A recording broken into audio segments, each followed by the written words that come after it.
रसातल दानव भगवान, जो मूल रूप से उनके दिलों में एक भगवान के रूप में शक्तिशाली थे, वास्तव में इस समय एक के बाद एक लोगों द्वारा लक्षित किए जा रहे थे। क्या ऐसा हो सकता है कि वर्षों से उसने जो शानदार प्रतिष्ठा स्थापित की थी, वह अब उसके दुश्मनों को डराने में सक्षम नहीं थी? मनुष्य, मैं तुम्हें नहीं बताऊंगा, इसके बारे में सोचो भी मत। वह ऐसे दहाड़ा जैसे उसके शरीर की सारी शक्ति समाप्त हो गई हो। लेकिन उसके पास अगले वाक्य को चिल्लाने का मौका नहीं था, क्योंकि येज़ेबेल ने सीधे उसकी गर्दन तोड़ दी और फिर सीधे उसकी दिव्यता निकाल ली। आत्मा उसकी स्मृति की जांच करने के लिए निश्चित रूप से उसकी स्मृति की गहराई में उसे समय की अवधि की स्मृति मिली। बूम! उसकी याद में शाही दरबार में जगह अचानक हिल गई और फिर एक अतुलनीय तेज आवाज आई, रसातल दानव भगवान, बाहर आओ। वह जल्दी से बाहर निकला, केवल यह देखने के लिए कि एक विशाल शैतानी छाया धीरे धीरे शून्य में प्रकट होती है। उस राक्षसी छाया के नीचे एक लंबा और हृष्ट पुष्ट व्यक्ति था। उसका चेहरा दृढ़ था और उसकी आंखें क्रोध से खुली हुई थीं। उसका सारा शरीर प्रचंड शक्ति से लबालब भर रहा था। बस वहां चुपचाप खड़े रहकर उन्होंने पूरी दुनिया में वर्चस्व की आभा बिखेर दी। उसका दिल अचानक कस गया। ऐसी ताकत, कोई ऐसी चीज नहीं थी जिसे वह भड़का सके। वह एक महान गुरु भी थे और ताकत के मामले में वे किसी से नहीं डरते थे। लेकिन इस समय उसके अवचेतन ने उसे बताया कि आज्ञाकारी रूप से दूर छिप जाना बेहतर था, अन्यथा वह मारा जा सकता था। कौन है भाई? धिक्कार है, मेरे लिए नीचे आओ। शाही दरबार में एक के बाद एक कई नई व्यवस्थाएं सक्रिय हुई। ऊर्जा की एक अतुलनीय शक्तिशाली धार अचानक उमड़ पड़ी, जिसने आकाश को धुंधला कर दिया और पृथ्वी को ढक लिया। दूर से देखने पर ऐसा लग रहा था जैसे आग की भारी बारिश हो रही हो। यहाँ तक उनके जैसा एक महान गुरु भी मर जाएगा यदि वह ऊर्जा की बहुत अधिक धारा से प्रभावित होता है। लेकिन किसे पता था कि अगला भयानक दृश्य आखिरकार सामने आ ही गया। उसकी आंखों में आदमी ने वास्तव में अपने बड़े हाथ से शून्य को पकड़ लिया था और ऊर्जा की सभी धाराएं उसके द्वारा पकड़ ली गई थीं। इन हमलों से उन्हें बिल्कुल भी परेशानी नहीं हो सकती थी। उसने शपथ ली कि उसने अपने जीवन में ऐसा भयानक विशेषज्ञ कभी नहीं देखा था। यहाँ तक रसातल दानव भगवान भी उसके दिल में इतना डरावना नहीं था, क्योंकि लगता था कि रसातल दानव भगवान बहुत समय पहले एकांत में चला गया था और उसके सामने अपनी चौंकाने वाली शक्ति प्रदर्शित करने का मौका नहीं था। और बस इसी समय अंततः रसातल का दानव भगवान उस भयानक आदमी का दूर से सामना करते हुए बाहर आया। उसके चारों ओर अनेक दैत्यों के क्रोध श्राप चमक उठे। बहुत से लोग जानते थे कि रसातल दानव भगवान बंद दरवाजे में प्रशिक्षण ले रहे थे।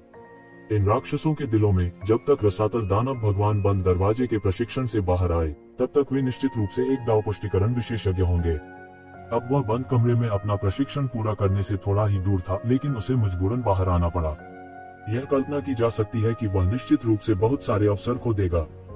उनके दिलों में रसातल दानव मास्टर देवता नहीं था, लेकिन वह देवता से अलग नहीं था, क्योंकि यदि वह अपना मार्ग सिद्ध करने में सफल हो जाता तो बहुत संभव था कि वह उन्हें वापस राक्षस जाति के गौरव की ओर ले जाता। असंख्य संसार उनके द्वारा जीते जाएंगे और वे सभी राक्षस जाति के लोहे के खुरों के नीचे कांपेंगे और कराहेंगे। हालांकि रसातल दानव भगवान दानव दुनिया में रूढ़िवादी ताकतों का समर्थन प्राप्त नहीं कर सका। उसने कई अत्याचारी और महत्वाकांक्षी दानव विशेषज्ञों को आकर्षित किया जो दानव जाति की महिमा को बहाल करना चाहते थे। जब से रसातल के दानव भगवान ने मानव जाति के शाही दरबार पर विजय प्राप्त की थी, तब से केवल कुछ ही समय हुआ था, लेकिन मिथक क्षेत्र के कई विशेषज्ञ उसके साथ शामिल होने आए थे, जिसमें वह भी शामिल था। इसकी कल्पना की जा सकती है कि इन लोगों के दिलों में अगाध दानव गुरु का स्थान कितना ऊंचा था। चुप रहो, तुम लोग जो स्वर्ग और पृथ्वी की विशालता को नहीं जानते। तुम लोग यह कहने का साहस करते हो कि तुम असंख्य संसारों को जीत सकते हो। यहाँ तक कि दानव राजा भी ऐसा कहने की हिम्मत नहीं करता। तुम लोग वास्तव में बहुत साहसी हो।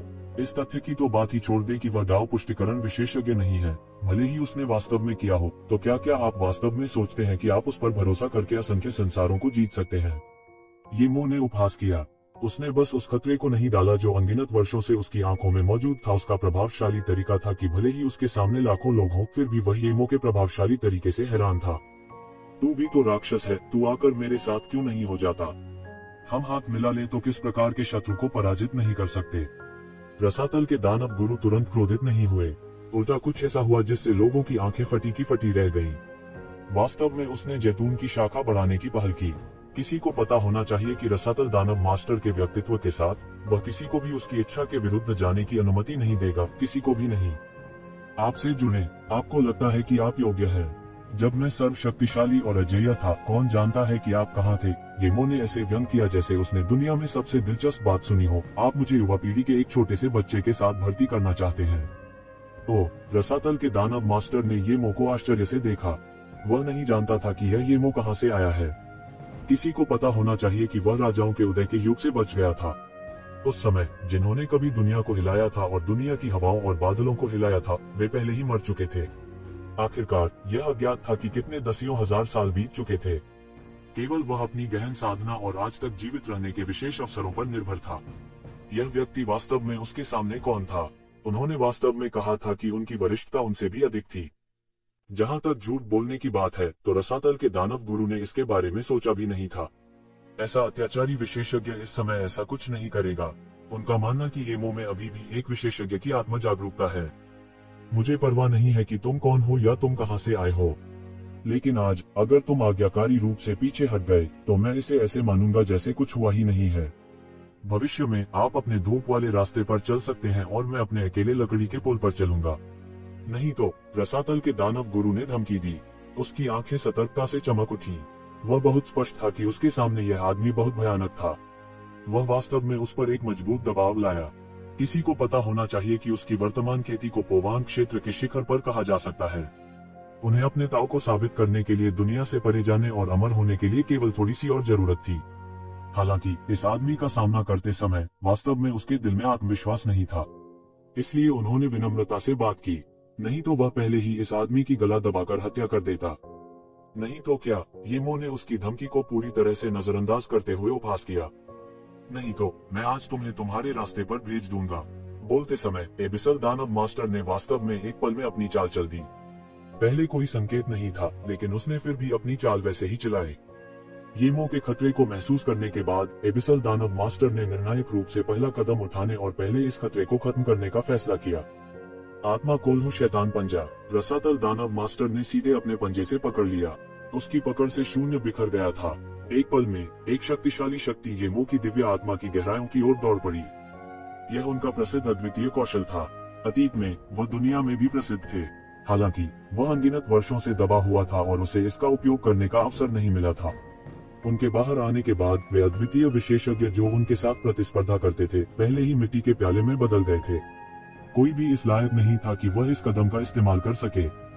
इसलिए इस चाल का उपयोग किए जाने के बाद शैतान जाति के विशेषज्ञ भी भौचक्के रह गए। उन्हें नहीं पता था कि यह कदम क्या था। जानवर दाव। येमो ने दहाड़ा और अपनी मुट्ठी को आगे बढ़ाया। उसकी मुट्ठी तुरंत एक विशाल दहाड़ते हुए सफेद बाग में बदल गई।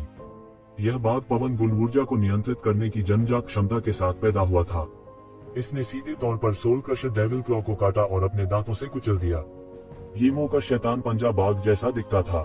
येमो का शैतान पंजा बाग जैसा दिखता था। वे येमो तक बिल्कुल भी नहीं पहुंच सके।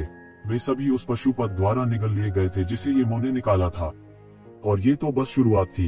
येमो के पीछे सिक्स पाथर्स इनकार्नेशन व्हील घूमता रहा और पौराणिक क्रूर जानवर एक के बाद एक उसमें से बाहर निकलते गए। वहाँ ड्रैगन, किलिंस, फीनिक्स इत्यादि थे। यह कहा जा सकता है कि प्राचीन काल में प्रसिद्ध सभी खूंखार जानवर इसमें एकत्र हुए थे। ये क्रूर जानवर एक शक्तिशाली मार्शल आर्ट धार में बदल गए जो सीधे रसातल दानव भगवान की ओर दौड़ पड़े। पुनर्जन्म मुट्ठी के 6 पथ। असुर जाति की विरासत भी पूरी नहीं है। आप इसे कैसे प्राप्त कर सकते हैं? रसातल दानव मास्टर ने एक के बाद एक अंतरिक्ष को खोल दिया। उसने अंतरिक्ष में शक्ति को चकनाचूर कर दिया। इस समय उन्हें कुछ विश्वास था कि यह व्यक्ति वास्तव में एक बूढ़ा व्यक्ति हो सकता है जो अनगिनत वर्षों से जीवित था। वह विभिन्न तरीकों से पुनर्जन्म ले सकता था। क्या ऐसा हो सकता है कि दूसरे नहीं कर सकते? लेकिन वह शैतान जाति के वरिष्ठ की तरह क्यों दिखता था? सबसे महत्वपूर्ण बात यह है कि उनके सामने यह व्यक्ति स्पष्ट रूप से असुर जाति से नहीं था। असुर जाति में भेद करना बहुत आसान था क्योंकि असुर जाति के पुरुष बहुत कुरूप थे। उनमें भेद करना कठिन नहीं था। यदि वह परिवर्तन साधना पद्धति का उपयोग करता है तो भी वह बेकार होगा। यह कुछ भी नहीं है। जितना आपने खाया है उससे कहीं अधिक अद्वितीय मार्शल आर्ट मैंने देखा है। येमो ने बिल्कुल परवाह नहीं की। उन्होंने सीधे एक और मुक्का मारा। पुनर्जन्म मुट्ठी के मानव दाव मुट्ठी के 6 पथ। उसने अपनी 5 उंगलियों को मुट्ठी में जकड़ लिया और एक अतुलनीय रूप से विशाल दुनिया को विस्फोट से उड़ा दिया, जो कि रसातल दानव भगवान की ओर दुर्घटनाग्रस्त हो गया। इस अतुलनीय रूप से विशाल संसार में अनगिनत मनुष्य रहते थे और सभी प्रकार के जीवन विकसित हुए थे।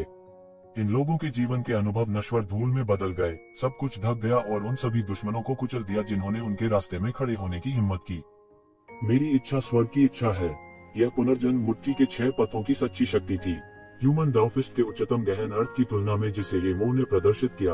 हालांकि ये जिवेन की ह्यूमन डाउफिस्ट में भी बहुत तेजी से सुधार हुआ था, यह तुलना में बच्चों के खेल जैसा था, कोई तुलना ही नहीं थी। ये शिवेन चुपचाप देखती रही। उसने ये मो को पहले एक बार ह्यूमन डाउफिस्ट का अभ्यास करते देखा था, लेकिन उस समय उन्होंने मुट्ठी के पुनर्जन्म के 6 पथों का अभ्यास नहीं किया, इसलिए उनकी समझ में कुछ नहीं आया।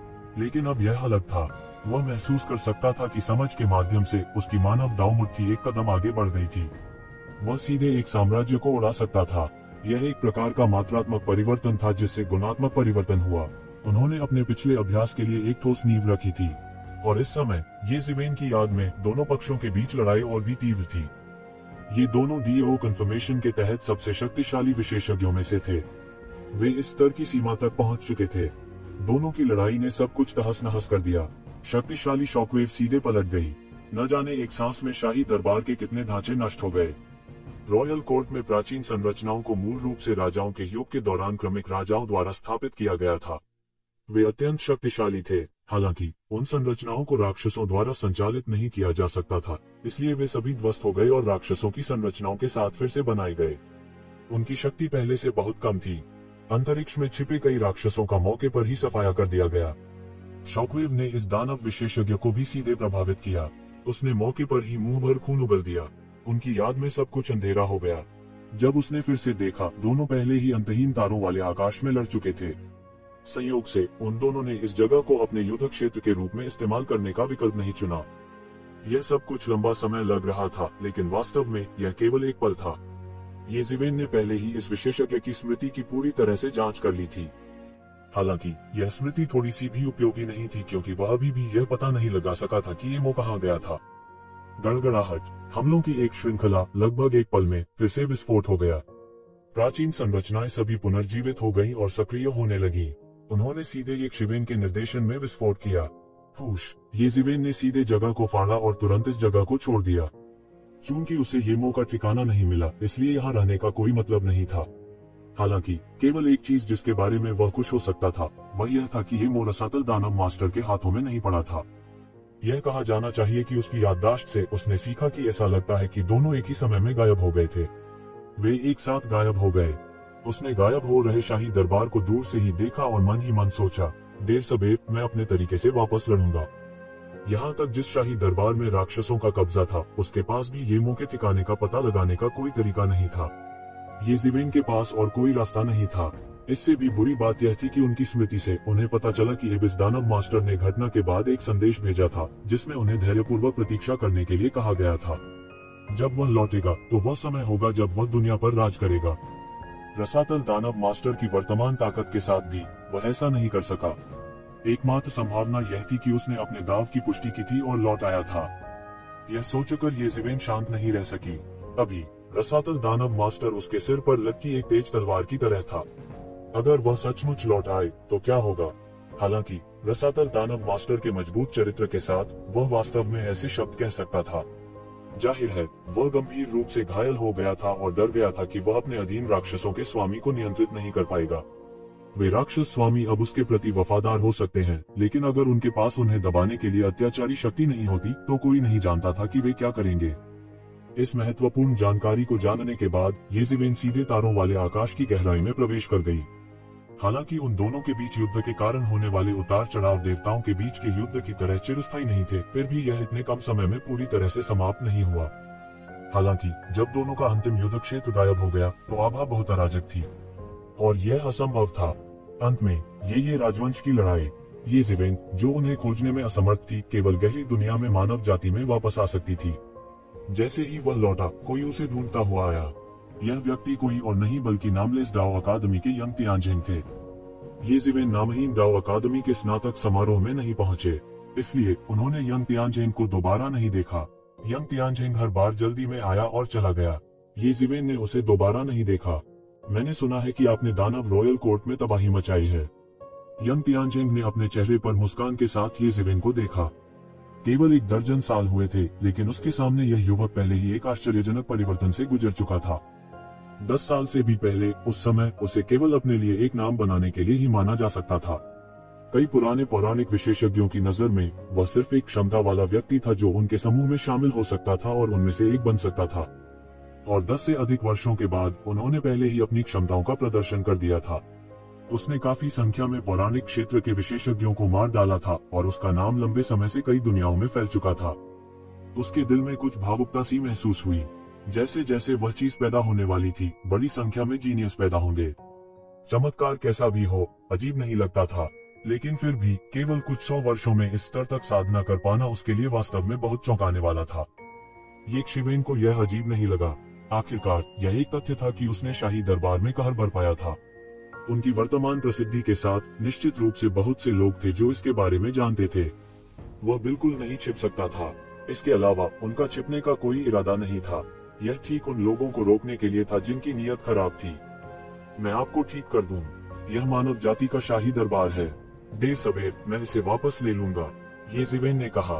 उनके लिए यह लगभग एक जुनून बन गया था, लेकिन उसकी वर्तमान ताकत के साथ उसके लिए तबाही मचाने के लिए पर्याप्त था। लेकिन वह अभी भी मानव जाति से संबंधित रॉयल कोर्ट को वापस नहीं ले सका। यंग तियानजिन बेहोश होकर मुस्कुराया। उसने उत्तर नहीं दिया। इसके बजाय उन्होंने कहा, अभी यह व्यापक रूप से अफवाह है कि रसातल दानव मास्टर के साथ लड़ाई के बाद इमो गायब हो गया। ये ज़िवेन की भौहें तनी थी।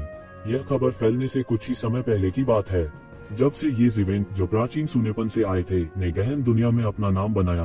प्राचीन सूनेपन के बारे में अधिक से अधिक समाचार, जिसे मूल रूप से बाकी दुनिया से अलग माना जाता था, ने ध्यान आकर्षित करना शुरू कर दिया। उसके द्वारा शाही दरबार में तबाही मचाने जैसा इतना बड़ा मामला चाहकर भी छुपाया नहीं जा सकता था। जहां तक मो और रसातल दानव मास्टर का मामला है, यह भी देर सवेर पता चल जाएगा। उस समय ये मो के वापस नहीं लौटने की खबर जल्द ही प्रमुख बलों द्वारा जानी जाएगी। मानव जाति के लिए जो वर्तमान में विकसित हो रही थी, यह एक आपदा के समान थी। काफी हद तक उसने लोगों के इस समूह को डराने के लिए शाही दरबार में कहर बरपाया था। हालांकि ये मो अब नहीं था, फिर भी मानव जाति इतनी कमजोर नहीं थी। यंग तियानजिन का सामना करते हुए उसने झूठ नहीं बोला। वैसे भी इस मामले में झूठ बोलने के लिए कुछ भी नहीं था।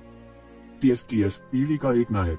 क्या अफसोस है, यंग तियानजिन ने बेहोशी की सांस ली। अब आप क्या करने की योजना बना रहे हैं? जहां तक मुझे पता है, चाहे वह हेवन वेस्टलैंड पैलेस हो, डिवाइन यूनियन या कोई और जिसके पास आपके धन पर डिजाइन है, वे सभी बेचैन हो रहे हैं। उस मामले में मैं केवल मार और लड़ सकता हूँ, ये ज़िवेन ने बड़े ध्यान से कहा। अब जब चीजें इस पर आ गई थी, तो उनके पास और कोई चारा नहीं था। उसके हाथ में केवल एक तुरुप का इक्का था, जो सबसे महत्वपूर्ण क्षण में काम आ सकता है। यह उनके हाथ में दिव्य अमृत था। वह उनका आखिरी ट्रम्प कार्ड था। यदि यह वास्तव में काम नहीं करता था, तो वह केवल बलपूर्वक उस दिव्य अमृत को निगल सकता था और बलपूर्वक पार कर सकता था। हालांकि यह निस्संदेह एक बर्बादी होगी, उसके पास वास्तव में ऐसा करने के लिए कोई अन्य विकल्प नहीं था। यही कारण भी था कि वह इतने शांत रहते थे। जब तक रसातल दानव मास्टर वापस नहीं आया, उसके पास डरने की कोई बात नहीं थी। ऐसा लगता है जैसे आपके पास ट्रम्प कार्ड है, यंग तियानजिन ने जारी रखा। हालांकि चूंकि यह तुरुप का इक्का है, इसलिए इसे इतनी आसानी से नहीं निकालना सबसे अच्छा है। मेरे पास एक सुझाव है, क्या आप इसे सुनना चाहते हैं? क्या है वह? ये ज़िवेन को भी बहुत दिलचस्पी थी। यंग तियानजिन इस समय और क्या कह सकते हैं? मैं बाहर आऊंगा और उन लोगों को चेतावनी दूंगा जो बेचैन हो रहे हैं, ताकि वे उतावलेपन से काम न लें। इससे आप राहत की सांस ले सकेंगे, यंग तियानजिन ने कहा। क्या शर्त है? ये ज़िवेन ने कहा। वह बहुत स्पष्ट था कि मुफ्त लंच जैसी कोई चीज नहीं होती। यदि आप कुछ चाहते हैं, तो आप केवल इसके लिए स्वयं ही लड़ सकते हैं। यह बहुत आसान है। मुझे लड़ाई जीतने में आपकी मदद की जरूरत है। यह सिर्फ एक छोटी सी बात है, यंग तियानजिन ने मुस्कुराते हुए कहा। शक्ति के मामले में आपको मुझसे ऊपर होना चाहिए। क्या ऐसा कुछ है जिससे आप निपट नहीं सकते, जिसके लिए मेरी मदद की आवश्यकता है? ये ज़िवेन थोड़ा हैरान था। यंग तियानजिन की ताकत शायद आधे चरण दाव सत्यापन चरण में थी। बहुत कम से कम वह उससे नीच नहीं होगा हेवन वेस्टलैंड पैलेस मास्टर और अन्य। ऐसी कोई समस्या कैसे हो सकती है जिससे वह निपट नहीं सकता और उसे मदद की जरूरत हो? क्योंकि मैं इस लड़ाई में भाग नहीं ले सकता। दूसरे शब्दों में, प्रतिबंध हैं, यंग तियानजिन ने कहा, और आप बस इन मानदंडों को पूरा करते हैं। किस तरह की लड़ाई? बस मुझे बताओ, ये ज़िवेन ने कहा। यंग तियानजिन ने कंधा उचकाते हुए कहा, आपको नामहीन दाव अकादमी के बारे में पता होना चाहिए। ये ज़िवेन ने सिर हिलाया और कहा, मैं थोड़ा जानता हूँ। आप यह नहीं सोच सकते कि नामलेस दाव अकादमी वास्तव में मुफ्त में अच्छी चीजें कर रही है ना? जब आप स्नातक हुए थे तब मुझे आपको यह बताना चाहिए था, लेकिन आप उस समय आसपास नहीं थे। इस अवधि के दौरान बहुत सी चीजें हुई हैं, इसलिए मेरे पास आपको बताने का समय नहीं था। यंग तियानजिंग ने ये जिवेन को देखा और कहा, बेनाम दाओ अकादमी वास्तव में आपके लिए बहुत रहस्यमय है। हालांकि इसका वास्तविक मूल एक अस्तित्व है जो हिडन वैली से संबंधित है। हिडन वैली में कई धरती को हिला देने वाले बड़े शॉट्स छिपे हुए हैं। मेरे जैसे लोग हिडन वैली में कुछ भी नहीं है। दाओ सत्यापन विशेषज्ञ ये जिवेन इस बात से अच्छी तरह वाकिफ थे कि यंग तियानजिंग जिस पृथ्वी टूटने वाले बड़े शॉट्स के बारे में बात कर रहे थे वे बहुत ही प्रसिद्ध दाओ सत्यापन विशेषज्ञ थे। जुबान वर्ल्ड में दाओ सत्यापन विशेषज्ञ वास्तव में पौराणिक स्तर पर थे। हालांकि ऐसा नहीं था कि वे मौजूद नहीं थे। जुबान वर्ल्ड के ऐतिहासिक रिकॉर्ड में कई अद्भुत बड़े शॉट थे जिन्होंने अंततः अपने दाव की पुष्टि की थी। बिना किसी अपवाद के ये सभी बड़े शॉट नामलेस दाव अकादमी से आए हैं। इसके अलावा इससे भी ज्यादा हैरान करने वाली बात यह थी कि इन बड़े लोगों ने अपने दाव की पुष्टि करने के बाद अपने स्वयं के संप्रदायों की स्थापना नहीं की। उन्होंने कई विरासतों को भी पीछे नहीं छोड़ा और उन्होंने अपने दाव की पुष्टि करने के बाद एक लंबे समय तक नहीं छोड़ा। यह भी एक पहेली थी जिसे हुआन वर्ल्ड अब तक हल नहीं कर पाया था। इसका एकमात्र स्पष्टीकरण यह था कि कोई चीज उन्हें आकर्षित कर रही थी, उन्हें छोड़ने के लिए ललचा रही थी। इनमें से अब तक एक भी वापस नहीं लौटा है। इन लोगों के कर्मों और किंवदंतियों के कारण हुआन दुनिया में अभी भी अनगिनत लोग थे जो धर्मी मार्ग पर चल पड़े थे और इसके लिए लड़े थे। यह सही है, दाव सत्यापन विशेषज्ञ और उनमें से एक से अधिक हैं। यंग तियानजिंग ने ये जिवेन को देखा और मुस्कुराते हुए कहा। ये जिवेन अपने चेहरे पर शांत नहीं रह सके। उसने कुछ भयावह अभिव्यक्ति प्रकट की। ये मोह उसके साथ था, इसलिए उसका क्षितिज सामान्य लोगों की तुलना में बहुत अधिक था। वह न केवल दाव पुष्टिकरण विशेषज्ञों के बारे में जानता था, बल्कि यह भी जानता था कि दाव पुष्टिकरण विशेषज्ञों के ऊपर सम्राट स्तर के आंकड़े थे। हालांकि भले ही वह उनके बारे में जानता था और यहाँ तक कि उसने पतित परमेश्वर को भी देखा था, फिर भी पतित परमेश्वर और जीवित परमेश्वर एक कैसे हो सकते हैं? शिखर पर स्थित ईश्वर समान कैसे हो सकता है? इसके अलावा उनमें से एक से अधिक थे। यह छिपी हुई घाटी किस प्रकार की दिव्य थी? बहुत से लोग सोचते हैं कि दाव पुष्टिकरण विशेषज्ञों को खोजना मुश्किल है।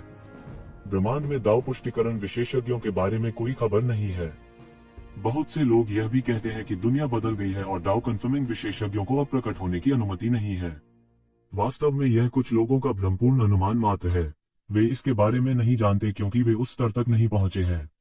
दूसरे शब्दों में, वे योग्य नहीं हैं। यंग तियानजिंग ने कहा, आप मूल रूप से उनमें से एक थे, इसलिए आप वहां के मामलों के बारे में जानने के योग्य नहीं थे। यहाँ तक वे साधारण पौराणिक विशेषज्ञ भी हिडन वैली के बारे में नहीं जानते क्योंकि वे योग्य नहीं हैं। ये जिवेन शर्मिंदा नहीं दिखी। यद्यपि यंग तियानजिंग के शब्द प्रत्यक्ष थे, वे वास्तव में सत्य थे। एक दशक से भी अधिक समय पहले वह भी एक ऐसा व्यक्ति था जो पौराणिक क्षेत्र तक भी नहीं पहुंचा था। उस समय उन्हें आत्मसंतोष का अनुभव हुआ था। अब जाकर उन्हें एहसास हुआ कि वह भी उस स्तर तक पहुंचने से बहुत दूर है। दुनिया बदल गई है, लेकिन जैसा वे सोचते हैं यह उससे बहुत दूर है। यंग तियानजिंग ने जारी रखा, चूंकि हिडन वैली में इतने सारे विशेषज्ञ हैं, तो मुझे कार्रवाई क्यों करनी पड़ रही है? ये जिवेन ने पूछा। हालांकि वह पूरी तरह से हिडन वैली के संपर्क में नहीं आया था, लेकिन यंग तियानजिंग के संक्षिप्त परिचय से वह कल्पना कर सकता था कि यह किस तरह का महाकाय है। हिडन वैली की तुलना में हेवन वेस्टलैंड हॉल और डिवाइन यूनियन दोनों ही बहुत हीन थे। स्वर्ग बंजर भूमि हॉल मास्टर केवल यंग तियानजिंग के समान था, लेकिन यंग तियानजिंग ने कहा था कि उसके जैसा व्यक्ति हिडन वैली में कुछ भी नहीं था। जाहिर था कि वह पूरी तस्वीर देख पा रहे थे। यंग तियानजिंग ने कहा, बहुत अहंकारी मत बनो, क्योंकि तुम उनमें से केवल एक हो। हमने आपके कट्टर दुश्मन जून डिंगटियन सहित कई लोगों को चुना है। वह एक वरीयता प्राप्त खिलाड़ी है और उन लोगों में से एक है जिनके बारे में हम सबसे अधिक आशावादी हैं। आप यह भी जानते हैं कि वह अपने पिछले जन्म में एक देवता के अवतार थे, इसलिए उनमें बहुत क्षमता है। यह अच्छा होगा अगर वह अकेले विकसित हो, लेकिन अब जब वह हिडन वैली में शामिल हो गया है, तो स्वाभाविक रूप से ऐसे लोग होंगे जो उसकी पूरी क्षमता को खोदने में उसकी मदद करेंगे। जब वह समय आएगा, तो चाहे आप कितनी भी साधना कर लें, इसे पकड़ना मुश्किल होगा। आपकी छोटी छोटी तरकीबों की तुलना हिडन वैली से कैसे की जा सकती है? जून डिंगटियन भी हिडन वैली में है। ये जिवेन की आंखों में एक सख्त नजर आ गई। कोई आश्चर्य नहीं कि हेवनली फॉक्स यंग मास्टर और घोस्ट फॉर्चून यंग मास्टर को खोजने के बाद भी वह जून डिंगटियन को नहीं खोज सका। यह सही है, एक देवता का पुनर्जन्म कुछ ऐसा नहीं है जो किसी भी समय सामना किया जा सकता है, क्योंकि सभी देवता इतने भाग्यशाली नहीं है कि मृत्यु के बाद पुनर्जन्म लिया जा सके।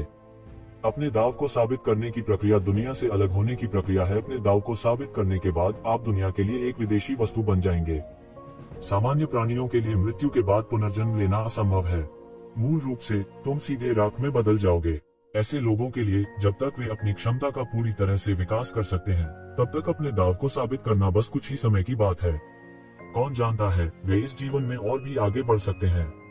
यंग तियानजिंग ने कहा, जहां तक पता है आप दोनों के बीच का संघर्ष सामान्य नहीं है। उनके जीवन में एकमात्र असफलता आपके हाथों थी। यदि वह आपको मार नहीं सकता तो वह दाव कैसे प्राप्त कर सकता है। इसलिए एक बार जब वह सत्ता में आ गया तो यह आपकी मृत्यु का समय होगा। उद्धरण चिन्ह, मुझे बताओ मैं क्या करना चाहता हूँ। ये शिवेन ने गहरी सांस लेते हुए कहा। स्मार्ट लोगों से बात करना इतना आसान है। आपको केवल यह जानने की आवश्यकता है कि यह एक प्रतियोगिता है और जो बाहर खड़ा होगा उसे बड़ी किस्मत का आशीर्वाद मिलेगा। आपकी भविष्य की उपलब्धियां असीमित होंगी और भगवान बनने में कोई समस्या नहीं होगी। हालांकि आधार यह है कि आपको हर किसी को हराना है और भीड़ से अलग दिखना है। आपके दुश्मन दुनिया भर के विशेषज्ञ होंगे और वे सभी युवा प्रतिभाशाली होंगे।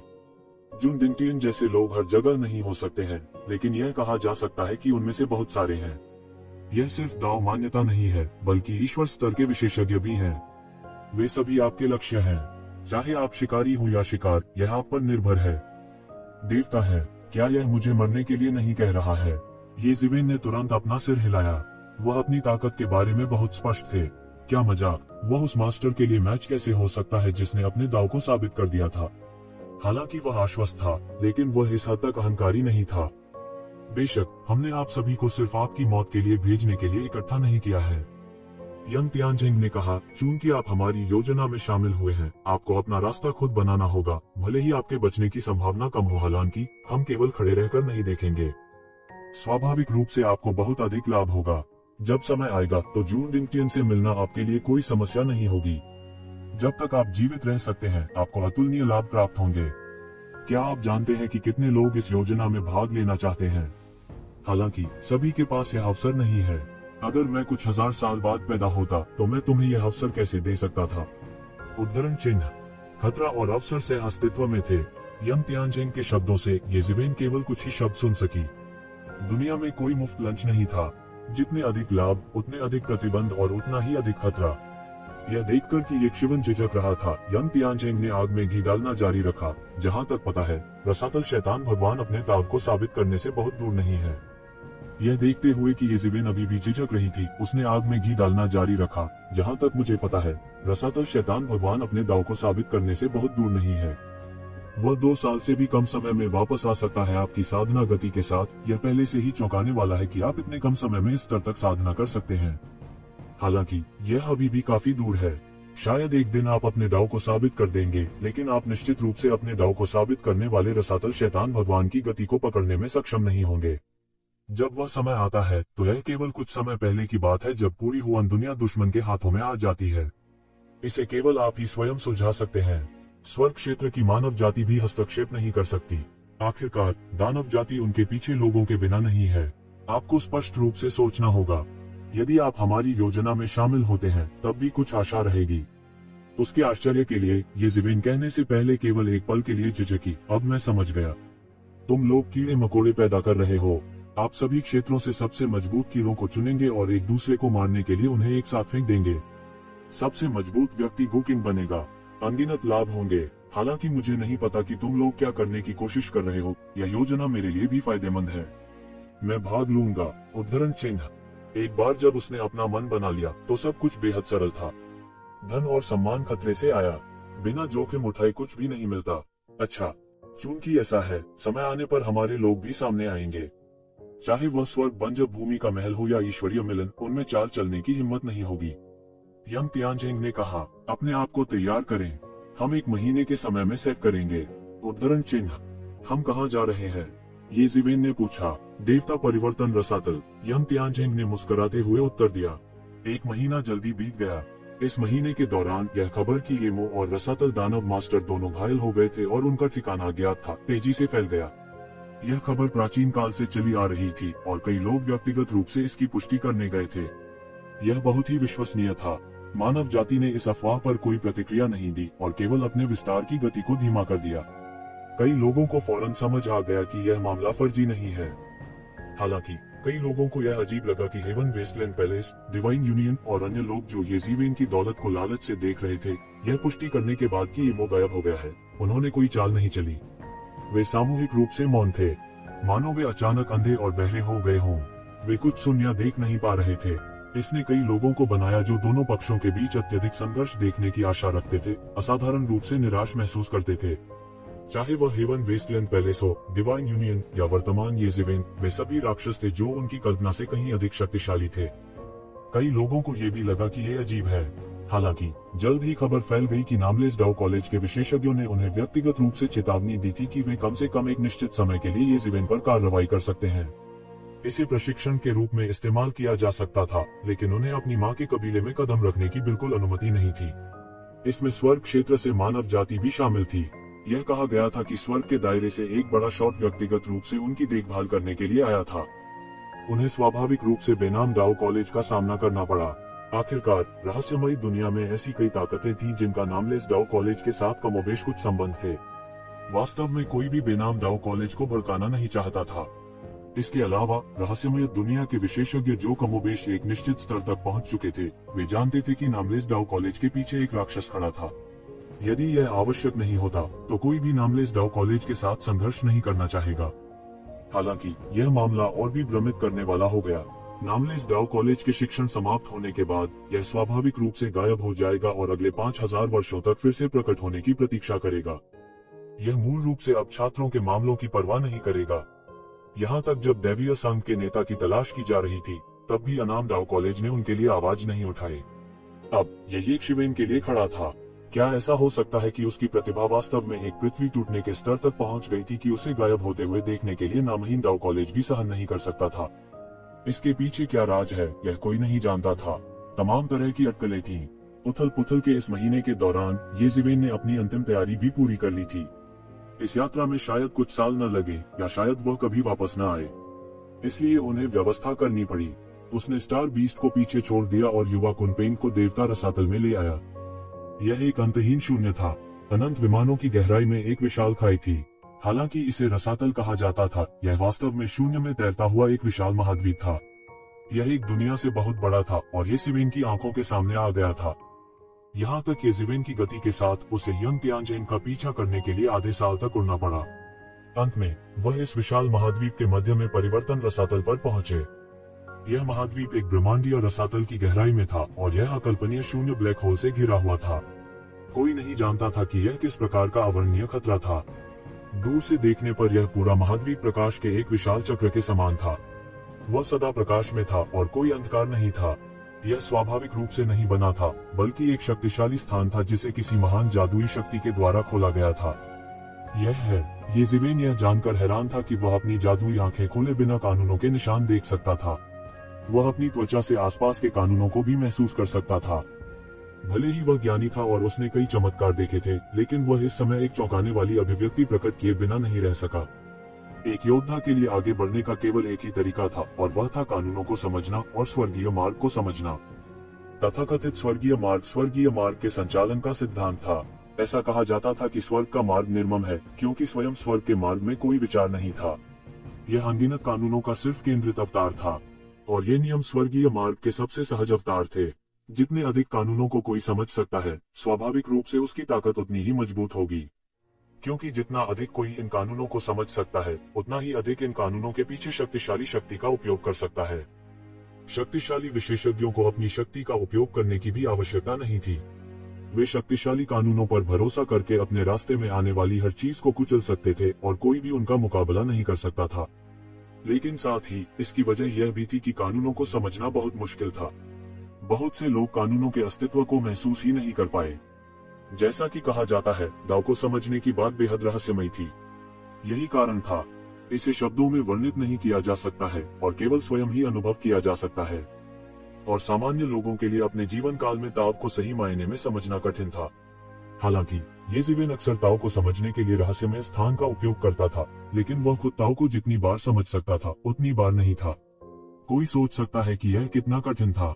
सबसे कठिन कारण यह था कि वे कानूनों को समझने में असमर्थ थे। हालांकि यहाँ क्या चल रहा था, वे वास्तव में केवल अपनी त्वचा का उपयोग करके कानूनों के अस्तित्व को महसूस कर सकते थे। वे अपनी परात्पर दृष्टि को खोले बिना ही नियमों को देख सकते थे। यह ऐसा था जैसे सर्वव्यापी हवा अचानक रंग से रंग गई हो और उनके सामने प्रकट हो गई हो।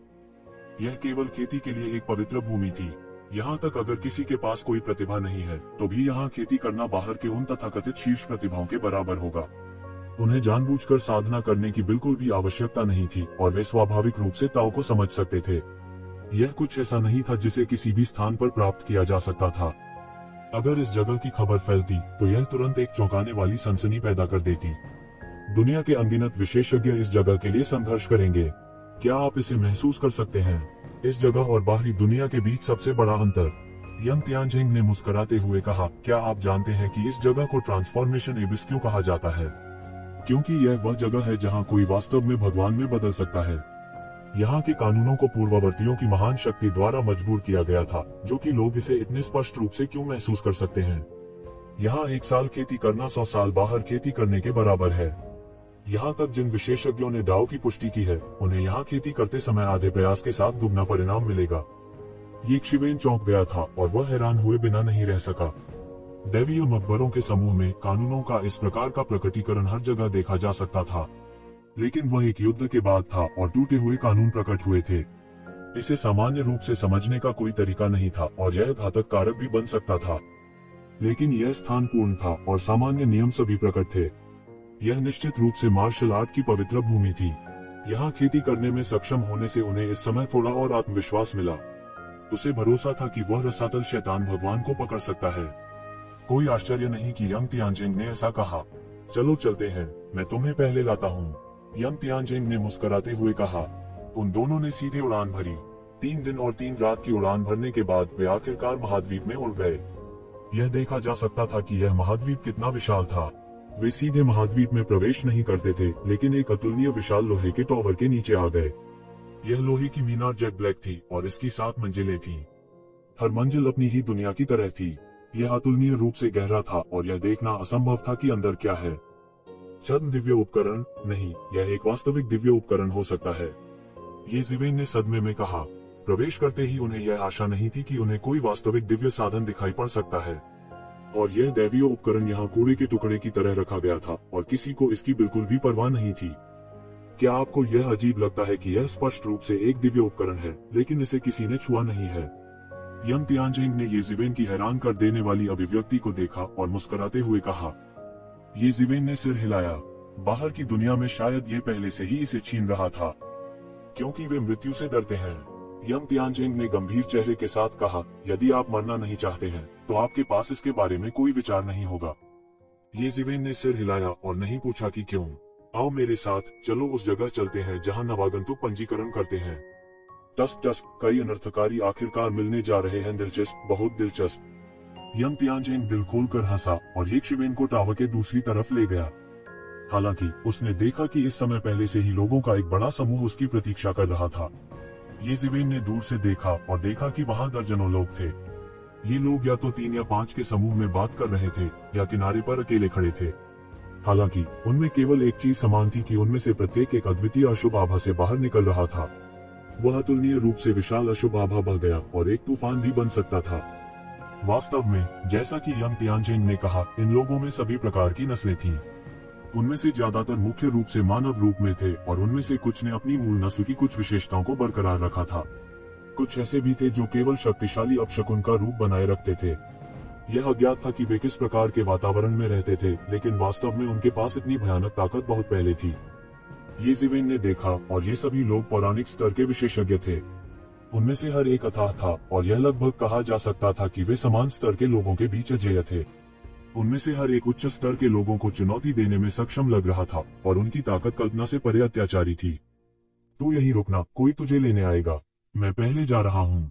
ओह, वैसे मैं आपके छोटे कुनपेन को अपने साथ ले जाऊं। आपको पता होना चाहिए कि वह हमारी पक्षी जाति का सबसे शक्तिशाली राजा है और पुराने पूर्वज उसे देखकर निश्चित रूप से उसे बहुत पसंद करेंगे। हालांकि उसकी जन्मजात प्रतिभा खराब नहीं है, आप अपनी पोषण तकनीक के साथ उसकी असली ताकत का प्रदर्शन नहीं कर पाएंगे। पुराने पूर्वज को इस छोटे आदमी को सबक सिखाने दें और अगली बार जब आप उसे देखेंगे तो वह निश्चित रूप से आपको चौंका देगा। यंग तियान ने ये जिवेन की ओर देखा और कहा। ये जिवेन ने सोचा, वास्तव में, जैसा कि यंग तियानजिंग ने कहा, वह मूल रूप से छोटे कुनपेन को एक भेड़ की तरह पाल रहे थे और मूल रूप से इसे ज्यादा प्रबंधित नहीं कर रहे थे। वह जबरन इसका समर्थन करने के लिए अपनी असाधारण प्रतिभा पर भरोसा कर रहा था। यदि यह कोई और होता तो उन्हें वास्तव में एक बेकार व्यक्ति के रूप में बड़ा किया जा सकता था, लेकिन छोटा कुनपेंग अभी भी मजबूत और स्वस्थ हो रहा था। लेकिन अगर यह जारी रहा तो यह वास्तव में उनकी प्रतिभा की बर्बादी होगी। लेकिन उन्होंने यंग तियानजिन पर इस हद तक भरोसा नहीं किया कि वह छोटे कुनपेंग को दूर करने के लिए उन पर भरोसा कर सके। चिंता मत करो, मैं तुमसे बेहतर जानता हूँ कि कुनपेंग हमारी जाति के लिए क्या मायने रखता है। आपको ऐसी प्रतिभा सौंपना वास्तव में अफसोस की बात है। यंग तियानजिन ने मुस्कुराते हुए कहा। इस समय छोटे कुनपेंग ने भी इसे सुना था और सीधे तियानयुआन मिरर से उड़कर यंग तियानजिन के कंधे पर उड़ गया। ये पहली बार था जब एक शिवेन ने छोटे कुनपेंग को अपने अलावा किसी और के इतने करीब देखा था, और यह वास्तव में इसलिए हो सकता है क्योंकि वे एक ही जाति के थे। ठीक है, अगर ऐसा है तो मैं भविष्य में इस छोटे से आदमी को तुम्हें सौंप दूंगा और तुम्हें उसकी अच्छी देखभाल करनी चाहिए। तो जिवेन ने कहा, चिंता मत करो, मैं यह करूंगा भले ही आप इसे नहीं कहेंगे। आपको यह अभिव्यक्ति करने की आवश्यकता नहीं है। ऐसा नहीं है कि हम हमेशा के लिए अलग होने जा रहे हैं, यह सिर्फ पुराने पूर्वज को उसे प्रशिक्षित करने दे रहा है। यंग तियानजिन ने मुस्कुराते हुए कहा। यह कहने के बाद यंग तियानजिन छोटे कुनपेंग के साथ शून्य में गायब हो गया। इस तरफ के आंदोलन ने उन शक्तिशाली विदेशी नस्ल के बिजली घरों का भी ध्यान आकर्षित किया था, और उनकी निगाहें सीधे उन पर हावी हो गईं, जिनमें दुर्जय दमनकारी शक्ति थी। इनमें से प्रत्येक विदेशी जाति के लोगों को एक अद्वितीय बिजली घर कहा जा सकता है, और एक ही क्षेत्र में एक प्रतिद्वंद्वी से मिलना मुश्किल था, और वे एक दुनिया को साफ करने के लिए पर्याप्त थे। हालांकि इन लोगों में कुछ लोग ऐसे भी थे जिन्होंने उनका ध्यान खींचा था, और उनकी ताकत बाकियों से कहीं अधिक लग रही थी। पहला 3 आंखों वाला बंदर था, और उसका कद एक औसत व्यक्ति जितना लंबा था, लेकिन वह पतला और छोटा था, और उसका पूरा शरीर लंबे सुनहरे बालों से ढका हुआ था, और उसके माथे पर एक खड़ी आंख थी जो विशेष रूप से आकर्षक था। वह अपने हाथ में एक सुनहरी छड़ी लहरा रहा था, और ऐसा लग रहा था जैसे पृथ्वी, अग्नि, जल और हवा घूम रहे हों जब वह उसे लहरा रहा था। यह एक अत्यंत उत्कृष्ट स्टिक तकनीक थी, और यह बहुत शक्तिशाली थी। दूसरा काले रंग के कपड़े पहने एक किशोर था, और वह किसी इंसान से अलग नहीं दिखता था, सिवाय इसके कि उसके माथे पर एक लाल तिल था, और वह लाल होंठ और सफेद दांतों वाला एक जिगोलो जैसा दिखता था, लेकिन इसने उसे और भी अधिक आकर्षक बना दिया। असाधारण। वह अपनी पीठ पर एक सियान लंबी तलवार ले जा रहा था, और यह कभी भी म्यान से बाहर नहीं हुई थी, लेकिन यह भयानक शक्ति से बेहोश हो रही थी। तीसरा एक विशाल मेढक जमीन पर पड़ा हुआ था, और उसकी आंखें हरी थीं। इसका पूरा शरीर एक छोटे पहाड़ की तरह था, और यह बहुत बड़ा दिखता था, और इसके शरीर से एक फीकी पहचान वाली जहरीली गैस निकल रही थी। नीली आंखों वाला गोल्डन टॉड। ये जिवेन ने स्टार बीस्ट की रक्त रेखा से जागृत यादों के माध्यम से इस अंतिम व्यक्ति को पहचान लिया। सुदूर अतीत में यह नीली आंखों वाला गोल्डन टॉड भी एक बहुत ही भयानक प्राचीन शातिर जानवर था। एक बार जब वह उछलता तो धरती कांप जाती और पहाड़ कांप उठते। दुनिया में जहर घोलना उसके लिए खाना खाने जितना ही आसान था। प्रिमोर्डियल वर्ल्ड म्यूटेंट बहुत प्रभावशाली थे, हालांकि यह केवल ये जिवेन की राय थी। दूसरों की नजरों में ये जिवेन महज पोवान क्षेत्र का छठा स्तर था। ताकत के मामले में वह उनके बीच स्थान पाने के लिए पर्याप्त था। हालांकि यह केवल ये जिवेन की राय थी। दूसरों की नजर में ये जिवेन छठे स्तर पर केवल पोवान क्षेत्र का विशेषज्ञ था। ताकत के मामले में वह उनमें से एक होने के योग्य नहीं था। यह बस कुछ नहीं था। पोवान क्षेत्र के 9वें स्तर में कई शक्तिशाली अस्तित्वों को भी इन 3 लोगों से निपटना मुश्किल होना चाहिए। दूसरों की नजर में ये जिवेन महज पोवान क्षेत्र का छठा स्तर था। ताकत के मामले में वह उनके बीच स्थान पाने के लिए पर्याप्त था। इन लोगों में से किसी एक का अस्तित्व छठे स्तर या उससे ऊपर के पोवान क्षेत्र का था। ये जिवेन ने जिन 3 शक्तिशाली अस्तित्वों पर विशेष ध्यान दिया, वे बिना किसी अपवाद के पोवान क्षेत्र के 8वें स्तर के सबसे शक्तिशाली अस्तित्व थे। एक बार जब वे पोवान क्षेत्र के 9वें स्तर में प्रवेश कर गए, तो वे मिथक के वास्तविक शिखर होंगे। जब तक दाव पुष्टिकरण के मास्टर ने कार्रवाई नहीं की, अन्यथा वे लगभग अजेय होंगे। सब इंतजार कर रहे थे। अचानक अतुलनीय रूप से विशाल नीली आंखों वाले गोल्डन टॉड ने अपना मुंह खोल दिया। सभी को देखने के बाद उसने कहा, मुझे नहीं पता कि तुम सब कहां से आए हो, लेकिन मैंने सुना है कि देवत्व रसातल में अनगिनत विशेषज्ञ हैं। हम यहाँ नए हैं। अगर हम एकजुट नहीं होते हैं तो हम अनिवार्य रूप से परेशान होंगे। उन बूढ़े लोगों द्वारा हर किसी की नजर इस नीली आंखों वाले गोल्डन आई टॉड पर पड़ी। यह स्पष्ट था कि इस नीली आंखों वाले गोल्डन आई टॉड के पास एक पैर था। जब दूसरे नहीं जानते थे कि यहाँ क्या चल रहा है, तो वास्तव में उन्हें अंदर की स्थिति के बारे में कुछ पता था। मुझे कोई आपत्ति नहीं है, लेकिन नेता कौन होगा? बंदर हंसा और सबसे महत्वपूर्ण प्रश्न पूछा। इनमें से हर एक व्यक्ति अद्वितीय प्रतिभा का धनी था। शायद उनके बीच ताकत में अस्थायी अंतर था, लेकिन जब प्रतिभा की बात आती है, तो कौन यह स्वीकार करने को तैयार होगा कि वे किसी और से कम हैं? इससे कोई फर्क नहीं पड़ता कि वे एकजुट हो गए, लेकिन कोई भी दूसरों के सामने आत्मसमर्पण करने को तैयार नहीं था। दूसरी दुनिया में वे सभी नायक थे। यहाँ आकर किसी और के अधीन हो जाने का, किसी और का नौकर बनने का कोई कारण नहीं था। सभी के मन में चिंता थी। कोई भी दूसरों के सामने आत्मसमर्पण करने और किसी और का अधीनस्थ बनने को तैयार नहीं था। अपनी पीठ पर तलवार लिए युवक ने नीली आंखों वाली सुनहरी आंखों वाले टॉड की ओर देखा तक नहीं। वह अपने सुझाव से बिल्कुल भी नहीं ललचाया। सभी ने अपना सिर नीचे कर लिया। वे जानते थे कि यह नीली आंखों वाली सुनहरी आंखों वाला मेढक क्या सोच रहा था। उसने ऐसा सुझाव इसलिए दिया था क्योंकि वह उनका नेता बनना चाहता था। ये लोग मूर्ख नहीं थे, इसलिए स्वाभाविक रूप से वे उसके विचार से सहमत नहीं होंगे। ये सभी लोग अत्यंत शक्तिशाली थे और उनकी महत्वाकांक्षाएं स्वर्ग से भी ऊंची थीं। वे कैसे समर्पण कर सकते थे, भले ही वह नीली आंखों वाले गोल्डन टोड जैसा आदिम जानवर था। यह देखकर कि किसी ने कोई जवाब नहीं दिया, नीली आंखों वाली सुनहरी आंखों वाले टॉड की अभिव्यक्ति बदसूरत हो गई। वह कुछ नहीं बोला और सीधे अपने मानव रूप में परिवर्तित हो गया। यह एक अजीब चेहरे वाला युवक था। उसकी एक जोड़ी नीली और सुनहरी आंखें थीं, लेकिन उसके चेहरे पर कुछ मुहासे थे। वह बड़ा अजीब लग रहा था। हे, आज कुछ न्यूकमस हैं। हर कोई कहता है कि इस बार के न्यूकमस कमाल के हैं। टस, मुझे आश्चर्य है कि क्या यह सच है। जैसे ही घटनास्थल पर माहौल थोड़ा तनावपूर्ण हुआ, दो आकृतियां सबके सामने आ गईं। एक मोटा था और दूसरा पतला था। मोटे के पीछे एक बड़ी पूंछ थी। वह किस जाति का था यह कोई नहीं जानता था। पतला और लंबा योद्धा आम इंसान से अलग नहीं दिखता था। जैसा कि वे बोल रहे थे, उन्होंने उन विशेषज्ञों को देखा जो प्रतीक्षा कर रहे थे, और उनकी आंखों में अनिवार्य रूप से कुछ तिरस्कार दिख रहा था। इन दो लोगों ने भीड़ को देखा और कहा, आप इस बार नए लोग हैं, हालांकि आपको अभी भी बाहर का पात्र माना जाता है। यह मत सोचिए कि आपके बाहर के व्यवहार को अंदर लाया जा सकता है। हमारे देवता परिवर्तन रसातल में तथाकथित जीनियस सिर्फ साधारण सामान है। यदि आप आज्ञाकारी और ईमानदार हो सकते हैं, तो स्वाभाविक रूप से आपको लाभ होगा। हालांकि यदि आप नहीं जानते कि आपके लिए क्या अच्छा है, तो समय आने पर आप पीड़ित होंगे। विशेष रूप से मनुष्य, यह सबसे अच्छा है कि मुझे उकसाया न जाए। हमारा कबीला एक प्रसिद्ध नरभक्षी कबीला है। छोटे और मोटे आदमी ने येज़ेबेल को लालच से देखा जैसे उसने कोई स्वादिष्ट भोजन देखा हो। सभी की आंखें बढ़ गईं और सभी ने येज़ेबेल की ओर देखा, क्योंकि उपस्थित लोगों में, हालांकि वे सभी मानव रूप में थे, वास्तव में येज़ेबेल ही एकमात्र मानव थे। नरभक्षी कबीला, मैं देखना चाहता हूँ कि तुम किस तरह की चीज हो, येज़ेबेल ने कमजोरी दिखाए बिना कहा। मानव, क्या तुम मुझे भड़काने की योजना बना रहे हो? छोटे और मोटे एलियन ने येज़ेबेल की तरफ देखा।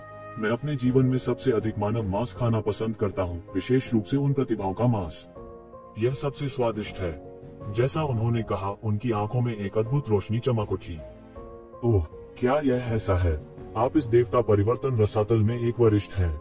मैं देवता परिवर्तन रसातल में दिग्गज विशेषज्ञों के स्तर को भी देखना चाहता हूँ। क्या यह सब इस तरह का कचरा है? येज़ेबेल ने तिरस्कारपूर्ण ढंग से उपहास किया।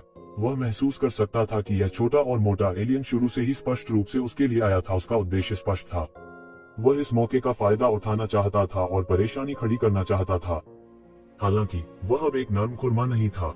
कोई भी उसे चुटकी ले सकता था। दो एलियंस के चेहरे अचानक बदल गए। यह येज़ेबेल सबके सामने उनके मुंह पर तमाचा मार रही थी। चाचा सह सकते हैं, पर चाची सहन नहीं कर सकती। मानव, मुझे लगता है कि तुम जीने से थक गए हो। निश्चित रूप से तुम उतने ही घमंडी और निरंकुश हो जितना कि अफवाहें कहती हैं। छोटा और मोटा एलियन जाहिर तौर पर गुस्से में था। येज़ेबेल को देखते ही उसकी आंखें मारने के इरादे से भरी हुई थी। उपस्थित लोगों में से कौन सा चतुर व्यक्ति नहीं था? वे तुरंत समझ गए कि ये दोनों स्पष्ट रूप से येज़ेबेल के लिए आ रहे थे। जाहिर है, उन्होंने इस इंसान के बारे में बहुत पहले ही सुन लिया था। वे थोड़े हैरान हुए। यह मानव कौन था? वह वास्तव में अपनी प्रतिष्ठा को देवता परिवर्तन रसातल तक फैला सकता था। यहाँ के स्वामी मेघ के समान थे। यह कोई किंवदंती नहीं थी, बल्कि एक वास्तविक तथ्य था। एक लीजेंड मास्टर बाहरी दुनिया में एक क्षेत्र पर हावी होने के लिए पर्याप्त था। यहाँ कोई भी सज्जन और शांत नहीं था। देवता परिवर्तन रसातल की गहराई में भी यह कहा गया था कि ऐसे स्वामी थे जिन्होंने दाव की पुष्टि की थी। ये सभी लोग बाहरी दुनिया में दबंग थे, लेकिन फिर भी जब वे देवता परिवर्तन रसातल में प्रवेश कर गए, तो वे केवल अपने पैरों के बीच अपनी पूंछ के साथ रहना चुन सकते थे। उन्हें एक समूह बनाने का भी विचार था। कोई सोच सकता है कि यह कैसी जगह थी। ऐसा लग रहा था कि येज़ेबेल ने अंदर आते ही किसी को नाराज कर दिया था। ऐसा लग रहा था कि उसके आने वाले दिन आसान नहीं होंगे। कुछ लोग जो मूल रूप से एकमात्र इंसान के साथ दोस्ती करना चाहते थे, अचानक रुचि खो दी। अगर उन्हें सच में फंसाया जाता तो अच्छा नहीं होता। हालांकि वे मुसीबत से डरते नहीं थे, वे तब तक परेशानी नहीं उठाना चाहते थे जब तक कि यह एक महत्वपूर्ण समय न हो। जिस तरह के बेवकूफ हर जगह परेशानी पैदा करते थे, वे अल्पमत में थे। या तो उनका दिमाग दरवाजे में फंस गया था या उनके पास मजबूत समर्थन था। चूंकि तुम मेरे लिए आ रहे हो तो बकवास मत करो। मैं भी पौराणिक देवता परिवर्तन रसातल के स्तर को देखना चाहता हूँ और देखना चाहता हूँ कि क्या यह केवल इसी स्तर पर है। ये ज़िवेन चिल्लाया। अच्छा लड़का, देखते हैं तुम कब तक इतने जिद्दी हो सकते हो। इस समय छोटे और मोटे एलियन की आंखें उग्रता के संकेत के साथ फूट पड़ी। उसने सीधे अपना हाथ फैलाया और अचानक एक शिवेन की ओर झुक गया। उसके पंजों से सीधे कुछ चमकीले खून के रंग के बिजली के बोल्ट गिरे। ये बिजली के बोल्ट सामान्य बिजली के बोल्ट नहीं थे, बल्कि कई तावीजों से बने थे। उनके पास बड़ी शक्ति थी जब उन्हें आकस्मिक रूप से कास्ट किया गया था। यह एक अलग जाति का एक छोटा और मोटा व्यक्ति था। हालांकि वह छोटा और मोटा दिखता था, उसकी गति आश्चर्यजनक रूप से तेज थी। पलक झपकते ही वह पहले ही लिन फैन पर झपट चुका था। उसका शरीर एक भयानक आभा से फट रहा था। उनका खेती का आधार वास्तव में पोवांग क्षेत्र के 7वें स्तर तक पहुंच गया था और बेहद मजबूत था। उनके चेहरे पर कुछ उग्र भाव दिखाई दिए। उनकी राय में ये ज़िवेन, जो केवल पोवांग क्षेत्र के 6ठे स्तर पर थे, किसी भी तरह से बच नहीं सकते थे। सब कुछ वैसा ही था जैसा उसने शुरुआत में अनुमान लगाया था। ये शिवेन बिल्कुल भी नहीं चकमा दिया। वह वास्तव में एलियन को अपने सामने उछलते हुए देखता था। भाड़ में जाओ, धिक्कार है इंसान। जब तक तुम मरोगे, यहोवा संतुष्ट रहेगा। उस समय हमें ढेर सारे इनाम भी मिल सकते हैं। केवल इस स्तर की गति बहुत धीमी। अचानक ये ज़िवेन ने अपनी आंखें खोली और उसकी आंखों में एक रोशनी कौंध गई। फिर उसने अचानक अपनी चाल चली। अप्रत्याशित रूप से उसका हमला पहले आया और सीधे एक बड़ी हथेली में बदल गया और अचानक छोटे और मोटे विदेशी की ओर थप्पड़ मारा। टकराना। छोटा और मोटा एलियन केवल ये ज़िवेन के बड़े थप्पड़ को अपनी ओर आते हुए देख सकता था। वह इससे बिल्कुल भी नहीं बच सका। ये ज़िवेन को मारने के इतने करीब था, लेकिन यह इतना करीब था कि उसे ये ज़िवेन ने थप्पड़ मार दिया। उसका गोल शरीर सीधे ऊपर की तरह तेज गति से घूमता था। वह सीधे किनारे की ओर उड़ गया और फिर अतुलनीय रूप से विशाल टॉवर में पटक दिया। फिर वह टॉवर पर रक्षात्मक संरचना द्वारा सीधे बाउंस आउट हो गया। वह एक गेंद की तरह था। पूरा दृश्य अतुलनीय रूप से मजेदार लग रहा था, लेकिन मौजूद लोगों में से किसी का भी हंसने का इरादा नहीं था। हालांकि छोटा और मोटा एलियन केवल पोवांग दायरे के 7वें स्वर्ग के शिखर पर था और ऐसे कई लोग थे जो उससे ज्यादा मजबूत थे। मानव केवल पोवांग दायरे के 6ठे स्वर्ग में था और वह लापरवाही से एक विशेषज्ञ को थप्पड़ मार सकता था जो उससे ऊंचे दायरे में था। इस तरह की ताकत बिल्कुल अविश्वसनीय थी। सभी के चेहरे पर आश्चर्य के भाव चमक उठे। यह देवता परिवर्तन रसातल वास्तव में सिकुड़े हुए बाघों और छिपे हुए ड्रैगन का स्थान था। दूसरों का उल्लेख नहीं करना, बस लोगों के इस समूह के बीच में कई अत्याचारी स्वामी थे। अगर यह छोटा और मोटा विदेशी नहीं होता तो हर कोई कैसे जानेगा कि एक शिवेन के पास वास्तव में इतनी अत्याचारी ताकत थी। आह, लानत है, मैं तुम्हें मारने जा रहा हूँ। यह छोटा और मोटा विदेशी अचानक पागल हो गया था। वह चिल्लाते हुए एक शिवेन की ओर दौड़ा। वह पागल होने के कगार पर लग रहा था। वह इससे पहले कभी इतने दयनीय नहीं दिखे थे। इस छोटे और मोटे एलियन ने अपना खूनी मुंह खोल दिया। उसका मुंह नुकीले दांतों से भरा था और उन्होंने भयंकर प्रकाश उगल दिया। उनके मुंह को पैटर्न के साथ उकेरा गया था और उनका ग्रेट वे सीधे उनके मुंह पर उकेरा गया था। यह देखा जा सकता था कि उसकी आधी से अधिक खेती शायद उसके मुंह में थी। नरभक्षी कबीला इंसानों को खाने में माहिर था, यही वजह है कि उनका ऐसा नाम था। उसका शरीर एक अकल्पनीय उग्रता के साथ चमक उठा। एक पल में वह फिर से दौड़ पड़ा। उसने अपना रक्तरंजित मुंह खोला और शून्य में थोड़ा उतार चढ़ाव आया, जैसे कि वह एक काटने में सब कुछ निगलने जा रहा हो। उसके पास आकाश को निगलने की शक्ति थी। इस पागल छोटे और मोटे एलियन का सामना करते हुए ये ज़िवेन की अभिव्यक्ति बिल्कुल नहीं बदली। उसने बस उपहास किया, अपनी 5 उंगलियां फिर से खोली और जोर से थप्पड़ मारा। टकराना। यह छोटा और मोटा एलियन अचानक एक विशाल शीर्ष की तरह तेजी से घूमता है और उसका पूरा शरीर सीधे दूरी में उड़ जाता है, जैसे एक टूटी हुई डोर वाली पतंग सीधे उसके पीछे की जगह को तोड़ती है। कोई कल्पना कर सकता है कि एक शिवेन की ताकत कितनी शक्तिशाली थी। क्या मैंने नहीं कहा कि यह गति बहुत धीमी है? ये शिवेन की इत्मीनान भरी निगाहों को देखकर हर कोई थोड़ा अवाक रह गया। छोटा और मोटा एलियन कमजोर नहीं था, लेकिन उसे ये ज़िवेन ने 2 बार थप्पड़ मारा जैसे कि वह गेंद से खेल रहा हो। ऐसा एक बार नहीं, 2 बार हुआ था। पहली बार थोड़ा भाग्यशाली कहा जा सकता है, लेकिन दूसरी बार शक्ति का वास्तविक प्रकटीकरण था। इतनी तेजी। सभी के चेहरे पर कुछ गंभीर भाव दिखाई दे रहे थे। वे बहुत स्पष्ट थे कि यह दृश्य एक मजाक जैसा लग रहा था और किस तरह का संदेश निहित था। तू जिवेन के हमले तेज और निर्मम थे और वह वास्तव में इस छोटे और मोटे विदेशी को इस हद तक धमका सकता था। यह बोधगम्य था कि उसकी वास्तविक युद्ध शक्ति उसकी युद्धक शक्ति से कहीं अधिक अत्याचारी थी। सौभाग्य से रास्ता तलाशने के लिए यह छोटा और मोटा एलियन था। अन्यथा यदि वे उसे कमानते और उसके साथ संघर्ष करते तो क्या यह भयानक नहीं होता। शायद इस समय यह छोटा और मोटा एलियन नहीं होगा जिसे थप्पड़ मारा जाएगा, लेकिन खुद को। यहाँ तक नौजवान बंदर और नीली आंखों वाली सुनहरी आंखों वाले मेढक ने भी ये शिवेन को हैरानी से देखा। वे अंधे थे और वास्तव में उन्होंने यह नहीं देखा कि यह मनुष्य वास्तव में इतना बलवान था। यह उनकी समझ से अलग था। उन्होंने अतीत में मानव शक्तियों को देखा था, लेकिन वे कुछ विशेष शरीर थे। उनके सामने व्यक्ति स्पष्ट रूप से एक साधारण काया वाला था, लेकिन वह वास्तव में इस हद तक साधना कर सकता था। यह पूरी तरह अविश्वसनीय था। सो है, ये जिवेन ने हल्के से कहा, मुझे बताओ आखिर तुम क्या हो। जैसे ही एक शिवन की आवाज गिरी, वो पहले ही उस छोटे और मोटे एलियन के सामने आ चुका था। उस छोटे और मोटे एलियन को सीधे तब तक थप्पड़ मारा गया जब तक कि उसे चक्कर न आने लगे। उसे लगा जैसे उसकी पूरी खोपड़ी को तोड़कर अलग कर दिया जाएगा।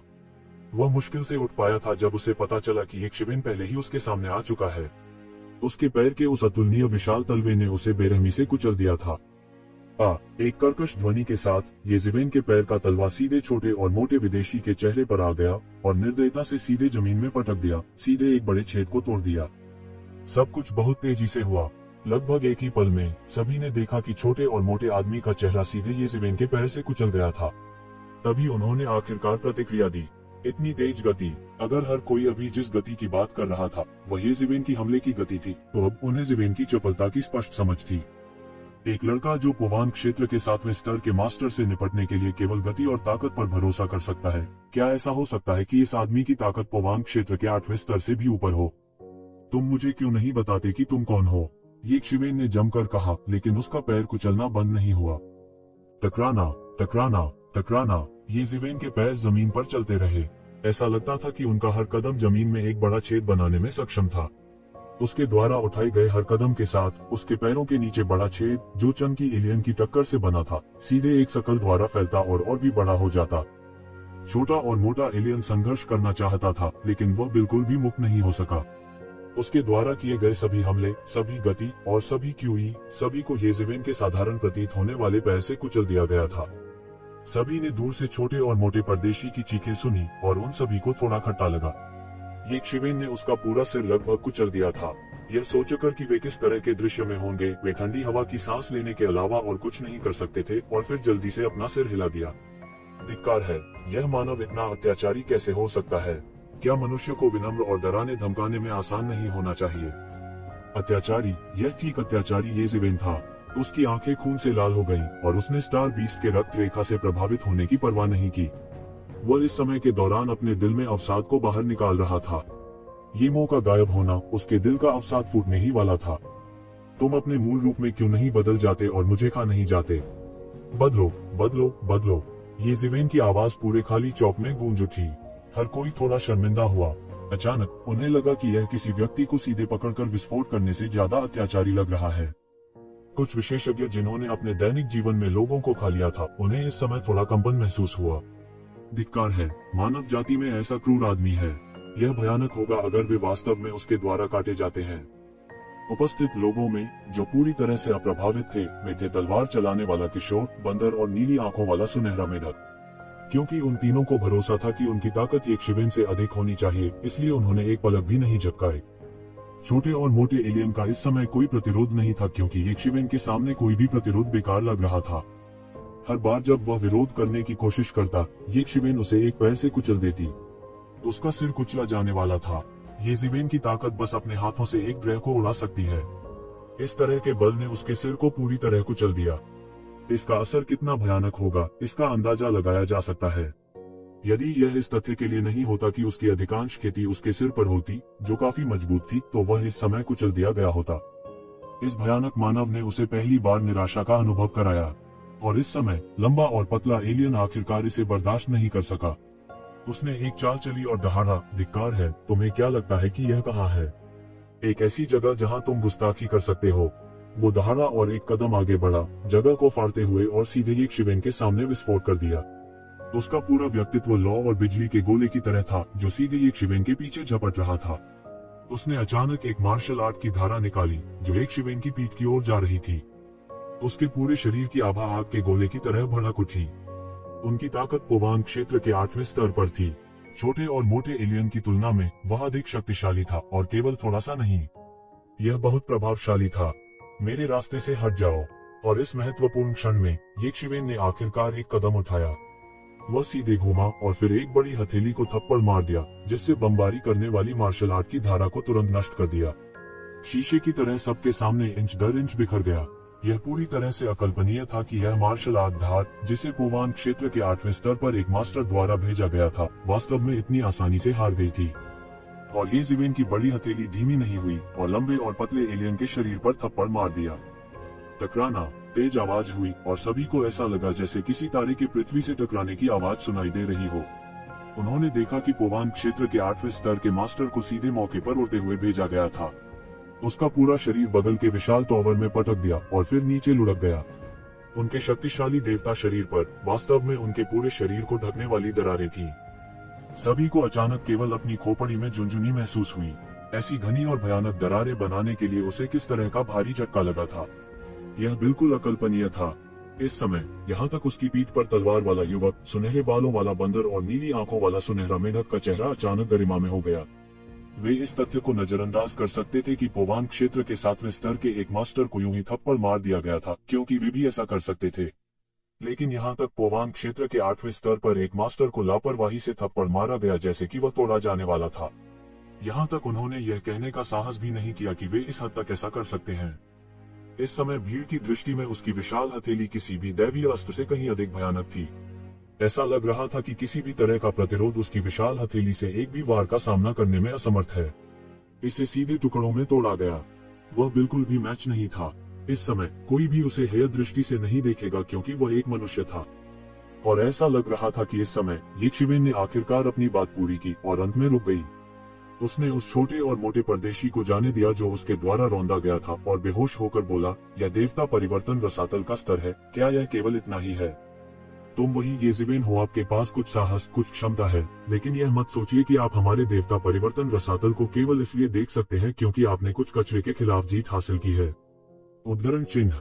बूम। एक अतुलनीय रूप से तेज भेदी ध्वनि सीधे दूर से आई, जैसे कोई ध्वनि तरंग व्यापक हो, सीधे जमीन पर धूल उड़ा रही हो जिससे रेत और कंकड़ उड़ रहे हों।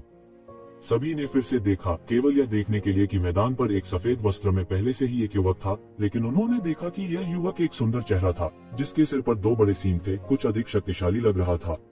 किसी को नहीं पता था कि सफेद लबादे में यह युवक कब पहले से ही बेहोशी की हालत में येशिवेन का सामना कर चुका था और दोनों पक्षों का शक्तिशाली संवेग फूट पड़ा, हलकों में बह गया। ऐसा लगता है कि मेरा नाम देवता परिवर्तन रसातल में फैल गया है। येशिवेन के होठों पर व्यंग्यात्मक मुस्कान आ गई। ठीक है, तुम काफी प्रसिद्ध हो। सफेद पोश युवक ने अचानक अपनी आभा वापस ले ली और बेहोश होकर बोला, क्योंकि ऐसा साहसी आदमी कम ही देखने को मिलता है। आपको अभी भी पुराने टाइगर हेडेड आदरणीय को याद रखना चाहिए। याद दिलाए जाने के बाद येशिवेन को अचानक सब कुछ याद आ गया। टाइगर हेडेड आदरणीय, यह पता चला कि सब कुछ का स्रोत टाइगर हेडेड आदरणीय था। उसे सब कुछ याद आ गया। बाघ के सिर वाले आदरणीय को मारने के कुछ ही समय बाद उन्हें सूचित किया गया कि बाघ के सिर वाले आदरणीय का एक अत्यंत शक्तिशाली शिष्य था जो अब दाव मान्यता के अंतिम मार्ग पर दौड़ रहा था। शुरुआत में उन्होंने इस पर ज्यादा ध्यान नहीं दिया। उनके शिष्य ने पहले भी लोगों को उनके लिए परेशानी पैदा करने के लिए भेजा था और उन्होंने नामलेस डाउ कॉलेज की योजनाओं को प्रभावित करने के लिए अपना प्रभाव भी डाला था। हालांकि वह इसका अंत था। आखिरकार वह दूर की दुनिया में एक विशेषज्ञ था जो नहीं जानता था कि वह दाव सत्यापन में कब कदम रखेगा। हालांकि केवल एक अंतिम चरण बचा था। यह अंतिम चरण कल, 100 साल या 1000 साल बाद भी हो सकता है। इसलिए उन्होंने इसकी ज्यादा परवाह नहीं की। अगले कुछ वर्षों में भी यह बहुत अधिक परेशानी का कारण नहीं बना। हालांकि अब उन्होंने अंततः महसूस किया कि यदि यह योजना हिडन वैली द्वारा प्रतिभाशाली शिष्यों का चयन करने के लिए उपयोग की जाने वाली योजना थी, तो टाइगर हेडेड आदरणीय का शिष्य, जो एक अद्वितीय प्रतिभा के रूप में जाना जाता था, उनके बीच कैसे नहीं हो सकता था। दूसरे शब्दों में, यह बहुत संभावना थी कि वह उस व्यक्ति से भविष्य में देवता परिवर्तन रसातल में मिलेंगे। हालांकि वह अभी तक उस व्यक्ति से नहीं मिला था, लेकिन वह पहले से ही उस परेशानी को महसूस कर चुका था जो उसे लाया था। क्या आपको अब याद है? इस मामले ने हमारे बीच काफी हलचल मचा दी है। सफेद वस्त्र पहने युवक ने येशिवेन की ओर देखा और कहा, जिंग तियानलेई का स्वभाव बहुत अच्छा नहीं है, लेकिन उसके बारे में एक अच्छी बात है। वह अपने शिक्षक के प्रति बहुत सम्मानित है। भले ही उसके शिक्षक की साधना उससे बहुत कम है, उसने एक पल के लिए भी उसका अनादर नहीं किया। जब आपने उसके शिक्षक को मार डाला है तो यह उसके उल्टे पैमाने को छूने के बराबर है। टस्क टस्क, यह मामला वाकई बहुत बड़ा है। वह बूढ़ा व्यक्ति जिंग तियानली के समर्थन पर निर्भर था और उसे यहाँ दबंग बनने की आदत थी। अब जबकि वह तुम्हारे हाथों मर चुका है तो क्या हमें तालियां बजानी चाहिए और जश्न मनाना चाहिए या क्या? येज़ेबेल ने खुद को शांत किया और कहा, वैसे भी वह पहले ही मर चुका है तो वह क्या कर सकता है। अच्छा, तो क्या हुआ अगर तुम अच्छे हो? लेकिन मुझे डर है कि वह आदमी पहले से ही तुमसे नफरत करता है। यह इस तथ्य के लिए नहीं था कि वह अपनी बंद दरवाजे की खेती के एक महत्वपूर्ण क्षण में है, तो मुझे डर है कि वह तुरंत आपको मारने के लिए बाहर आ गया होता। सफेद वस्त्र वाले युवक ने मुस्कुराते हुए कहा, तो आप तुम्हारे आने से पहले ही मशहूर हो गया हूँ। हुयान आनू, यह नवागंतुक बहुत अहंकारी है। आप केवल देख नहीं सकते और कुछ भी नहीं कर सकते। छोटा और मोटा आदमी आखिरकार उठने में कामयाब रहा और जल्दी से सफेद लबादे वाले युवक से बात की। चुप रहो, तुम कचरे के दो टुकड़े।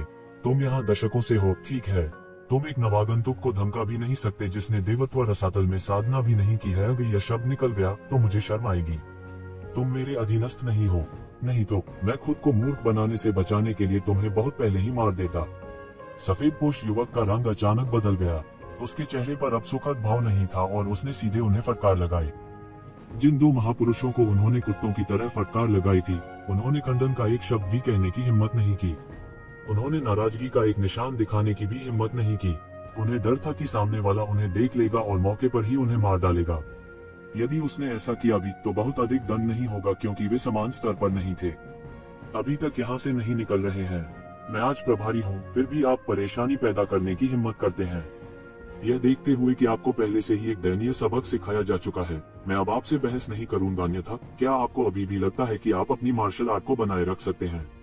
यहाँ से चले जाओ, हुआन आनू ने उपहास किया और बिना किसी शिष्टता के कहा। वे दोनों तुरंत बचने के लिए हाथापाई की। उन्होंने कन्वेयंस लाइट पर कदम रखा और बिना किसी निशान के गायब हो गए। उनकी अब और रुकने की हिम्मत नहीं हुई। यह ऐसा था जैसे उन्होंने सबसे भयानक राक्षस को देखा हो। वे अपने माता पिता से उन्हें दो पैर देने के लिए घृणा करते थे। उन्होंने ये शिवेन को बेरहमी से बोलने का मौका भी नहीं दिया। हालांकि ये दो कूड़ेदान ज्यादा नहीं है। तुमने आज एक बूढ़े आदमी को पीटा है। यह अच्छा संकेत नहीं है। अगर मैं आपको नवागंतुकों को अपनी ताकत नहीं दिखाऊंगा तो मुझे डर है कि आप वास्तव में सोचेंगे कि देवता रसातल एक साधारण जगह है। हुआन आनू ने बेहोश होकर ये शिवेन को देखा। अचानक उसकी आंखों से एक आश्चर्यजनक प्रकाश फूट पड़ा। उसके पूरे शरीर की प्रभावशाली आभा भूस्खलन की तरह थी, जैसे सुनामी निकली हो। यह सब भारी था और ये शिवेन की ओर कुचला गया था। ये शिवेन यह देखकर हैरान थी कि उसके चारों ओर का स्थान पूरी तरह से सील कर दिया गया था। उसने छुड़ाने की कितनी भी कोशिश की, वह बेकार था। इस जबरदस्ती ने सीधे तौर पर उनकी दिव्य भावना को प्रभावित किया, जिससे उन्हें एक प्रकार की पृथ्वी को चकनाचूर करने वाली शक्ति दिखाई दी। यह ईश्वरीय संत के नेता और उजाड़ स्वर्ग मंदिर भगवान से लगभग कम नहीं था, जिनसे वह पहले लड़ चुका था। हालांकि उन दोनों ने सेना में शामिल हो गए थे और अभी भी येज़ेबेल द्वारा पीटा गया था। यह केवल इसलिए था क्योंकि उन्होंने दैवीय शक्ति उधार ली थी। इसके अलावा यह केवल थोड़े समय के लिए था। इन दोनों व्यक्तियों की वास्तविक शक्ति अभी भी अत्याचारी और भयानक थी। इस व्यक्ति का वास्तव में एक ही सांस में उल्लेख किया जा सकता था क्योंकि ये दो विशेषज्ञ अनगिनत वर्षों से रहस्यमय दुनिया में प्रसिद्ध थे। हुआन आनू के दिल में अचानक एक बुरा भाव आया। ऐसा लग रहा था कि उन्होंने देवत्व रसातल को कम करके आंका था। यहाँ कोई भी यादृच्छिक युवा मिथक क्षेत्र के चरम पर एक भयानक अस्तित्व था। यह अन्य स्थानों में बस अकल्पनीय था। आज मैं तुम्हें देवता रसातल की ताकत देखने दूंगा। जैसे ही हुआन आनू की आवाज गिरी, उसने अपनी पांचों उंगलियों को मुट्ठी में बंद कर लिया और सीधे येज़ेबेल की ओर मुक्का मारा। उसका पंच एक उल्कापिंड की तरह था जो पृथ्वी को भेद रहा था, रात के आकाश को तोड़ रहा था, रास्ते में एक अकल्पनीय आश्चर्यजनक शक्ति को खींच रहा था। यह बहुत तेज नहीं लग रहा था, लेकिन यह बहुत तेज था। अगले ही पल ये येज़ेबेल के सामने आ चुका था और येज़ेबेल इस समय अपनी भव्य आभा से डर गई थी और बिल्कुल भी हिल नहीं सकती थी। यह एक शक्तिशाली श्रेष्ठ का निम्न से कुचलना था। कुछ अतुलनीय रूप से शक्तिशाली नस्लें इस तरह की जन्मजात शक्ति को रक्त रेखा शक्ति के रूप में पारित कर सकती हैं। उदाहरण के लिए दैत्य जाति में श्रेष्ठ दैत्य जाति को हीन दैत्य जाति पर अत्यधिक लाभ था। भले ही वे एक ही दायरे में हो, फिर भी श्रेष्ठ दानव जाति हीन राक्षस जाति को कुचल सकती है। मेरे लिए तोड़ो। येज़ेबेल ने अपने शरीर की सारी चीखों गतिशील कर लिया। अनगिनत दिव्यताएं बाहर निकली और सीधे बाहर निकली, उनके शरीर पर एक बेड़ी की तरह लगने वाली भव्य आभा को तोड़ते हुए। स्विश, येज़ेबेल की मुट्ठी सीधे सुनहरी रोशनी के पिंड से गुजरी और वह 100 फीट दूर फिर से प्रकट हुआ। वह बहुत दूर नहीं भागा था और आखिरी समय में मुश्किल से हमले से बचने में कामयाब रहा था। यह पंच बहुत तगड़ा था। हालांकि उसने हुआन आनू के प्रतीत होने वाले आकस्मिक मौके को चकमा दे दिया था, येज़ेबेन का चेहरा पहले से ही पीला पड़ गया था। नाजुक क्षण में उसका पूरा शरीर बिखरने वाला था।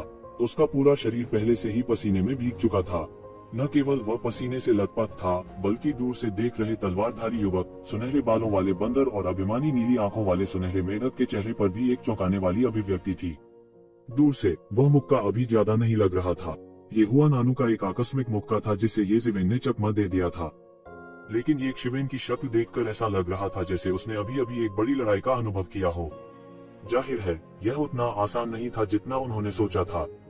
यहाँ तक येज़ेबेन, जिसे वे बहुत तेज समझते थे, को भी चकमा देने में मुश्किल हुई। यह बोधगम्य था कि यह मुट्ठी सरल नहीं थी। अगर वे होते तो शायद इससे बच नहीं पाते। हुआन आनू, जो अभी अभी प्रकट हुए थे, ने तुरंत सभी को ताकत दिखाई। अचानक वे अपने हृदयों में कुछ अधिक सतर्क हो गए। आपने वास्तव में इसे चकमा दिया। तुम्हारे पास कुछ कौशल है, कोई आश्चर्य नहीं कि तुम इतने अहंकारी हो। हुआन आनू ने उदासीनता से कहा। ऐसा लग रहा था कि उसे इस बात की परवाह नहीं थी कि उसने अपना पंच चकमा दिया था। यह पौराणिक क्षेत्र के शिखर से एक पंच है। हाँ, सभी की अपेक्षाओं के विपरीत येज़ेबेन बिल्कुल भी उदास नहीं थी। वास्तव में उसने उदास भाव भी नहीं दिखाया। वह थोड़ा उत्साहित था। हाँ, वह उत्साहित था। हालांकि उसने मुश्किल से पंच को चकमा दिया था, वह जानता था कि उसके पास एक शीर्ष पौराणिक क्षेत्र विशेषज्ञ के खिलाफ खुद को बचाने की क्षमता है। इसी बात ने उन्हें सबसे ज्यादा खुश किया। हालांकि उसने पहले स्वर्ग बंजर भूमि मंदिर के मास्टर और दिव्य संघ के नेता को गाली दी थी, यह केवल ईश्वरीय शक्ति की मदद से था। उनकी अपनी ताकत इस स्तर तक पहुंचने से बहुत दूर थी। जब वह एबिस दानव मास्टर द्वारा गंभीर रूप से घायल हो गया और लगभग मर गया, तो उसे सैकड़ों वर्षों तक स्वास्थ्य लाभ करना पड़ा। उन्हें अभी भी इसकी गहरी छाप थी। वह एक शिखर पौराणिक क्षेत्र विशेषज्ञ की सच्ची शक्ति थी। उन्होंने जिन कुछ विरोधियों को उकसाया था, वे पौराणिक दायरे के चरम पर भयानक अस्तित्व प्रतीत होते थे। तथ्य यह है कि वह हुआन आनू के मुके को चकमा दे सकता था। स्वाभाविक रूप से इसका मतलब था कि उसके पास अपनी रक्षा करने की क्षमता थी। हालांकि हुआन आनू ने भले ही अपनी पूरी ताकत का इस्तेमाल नहीं किया हो, लेकिन उसने अपनी पूरी ताकत का इस्तेमाल भी नहीं किया था। अभी वह अपनी चरम अवस्था में नहीं पहुंचा था। उन्होंने अभी तक अपने ट्रम्प कार्ड का इस्तेमाल भी नहीं किया था। अब जबकि उसने पोवान क्षेत्र के छठे स्तर पर कदम रखा था, वह वास्तव में वह कर सकता था जो वह पहले नहीं कर सकता था। यह खुश होने के लायक कैसे नहीं हो सकता है। उन्होंने वास्तव में अपनी वर्तमान ताकत के शिखर का परीक्षण किया था। हुआन आनू, मैं तुम्हारा नाम याद रखूंगा, येज़ेबेन ने शांत होकर कहा। येज़ेबेन, ठीक है, मुझे तुम्हारा नाम याद रहेगा। तुम काफी दिलचस्प हो। शायद तुम में कुछ अप्रत्याशित बदलाव होंगे। हुआन आनू ने अपने दिल में कहा। हालांकि मैंने अभी अपनी पूरी ताकत का उपयोग नहीं किया, मैंने इसका 50% उपयोग किया। साधारण 9वें स्तर के पोवान क्षेत्र के विशेषज्ञों को चकमा देना मुश्किल होगा। दिलचस्प। हुआन आनू मुस्कुराया और येज़ेबेन को देखा। उसने हमला करना जारी नहीं रखा। ऐसा लगता था कि, जैसा कि उसने पहले कहा, वह केवल नए लोगों को सबक सिखाना चाहती थी और उन्हें स्वर्ग और पृथ्वी की विशालता के बारे में बताना चाहती थी। प्रभाव पहले से ही बहुत स्पष्ट था। हालांकि वो येज़ेबेन को सबक सिखाने में विफल रही, लेकिन उसने अपना मूल लक्ष्य हासिल कर लिया था। इस समय इन अभिमानी नवागंतुकों ने अपनी अवमानना ही दूर कर दी थी। विशेष रूप से येज़ेबेन के सामने दोनों के खराब प्रदर्शन के बाद उनके मन में देवत्व रसातल के लिए थोड़ी सी भी श्रद्धा नहीं थी। जैसा कि येज़ेबेन ने कहा, यह केवल इतना ही था। हालांकि आने से पहले उन्हें कई बार चेतावनी दी गई थी, लेकिन जब यह महत्वपूर्ण क्षण आया तो उनकी आंखों में यह अभी भी बहुत असहनीय था। इसके अलावा वे अपने क्षेत्र के नायक थे, इसलिए वे दूसरों की ताकत को आसानी से नहीं पहचान पाएंगे। अब ये लोग स्पष्ट रूप से देवत्व रसातल से थोड़ा डरते थे, या कम से कम इस अज्ञात हुआन आनू से। ठीक है, तुम नवागंतुकों, पहले मैं अपना परिचय दे दूं। ठीक है, आप नवागंतुकों, पहले मैं अपना परिचय दे दूं। मेरा नाम हुआन आनू है और मैं वर्तमान में आपका मार्गदर्शक हूं। मैं आपको देवता परिवर्तन रसातल में लाने के लिए जिम्मेदार होगा। इसके अतिरिक्त मैं आपको देवता परिवर्तन रसातल के बारे में कुछ बातें समझाने के लिए भी जिम्मेदार हूं। देवता परिवर्तन रसातल में आपके भावी जीवन के लिए ये चीजें बहुत महत्वपूर्ण हैं। हालांकि मैं इसे केवल एक बार कहूंगा और दूसरी बार नहीं। बेहतर होगा कि आप ध्यान से सुने, अन्यथा यदि आप कुछ याद करते हैं और भविष्य में नुकसान उठाते हैं तो मुझे दोष न दें। हुआन आनू ने कहा, आपके सामने शिवालय देवीकरण पगोडा कहलाता है। यह हमारे देवत्व रसातल का सही सार है। यह शिवालय कुल 7 मंजिलों में विभाजित है। हर बार कई मार्शल आर्ट मैनुअल और अंतर्दृष्टि पिछली पीढ़ियों द्वारा पीछे छोड़ दी जाती है।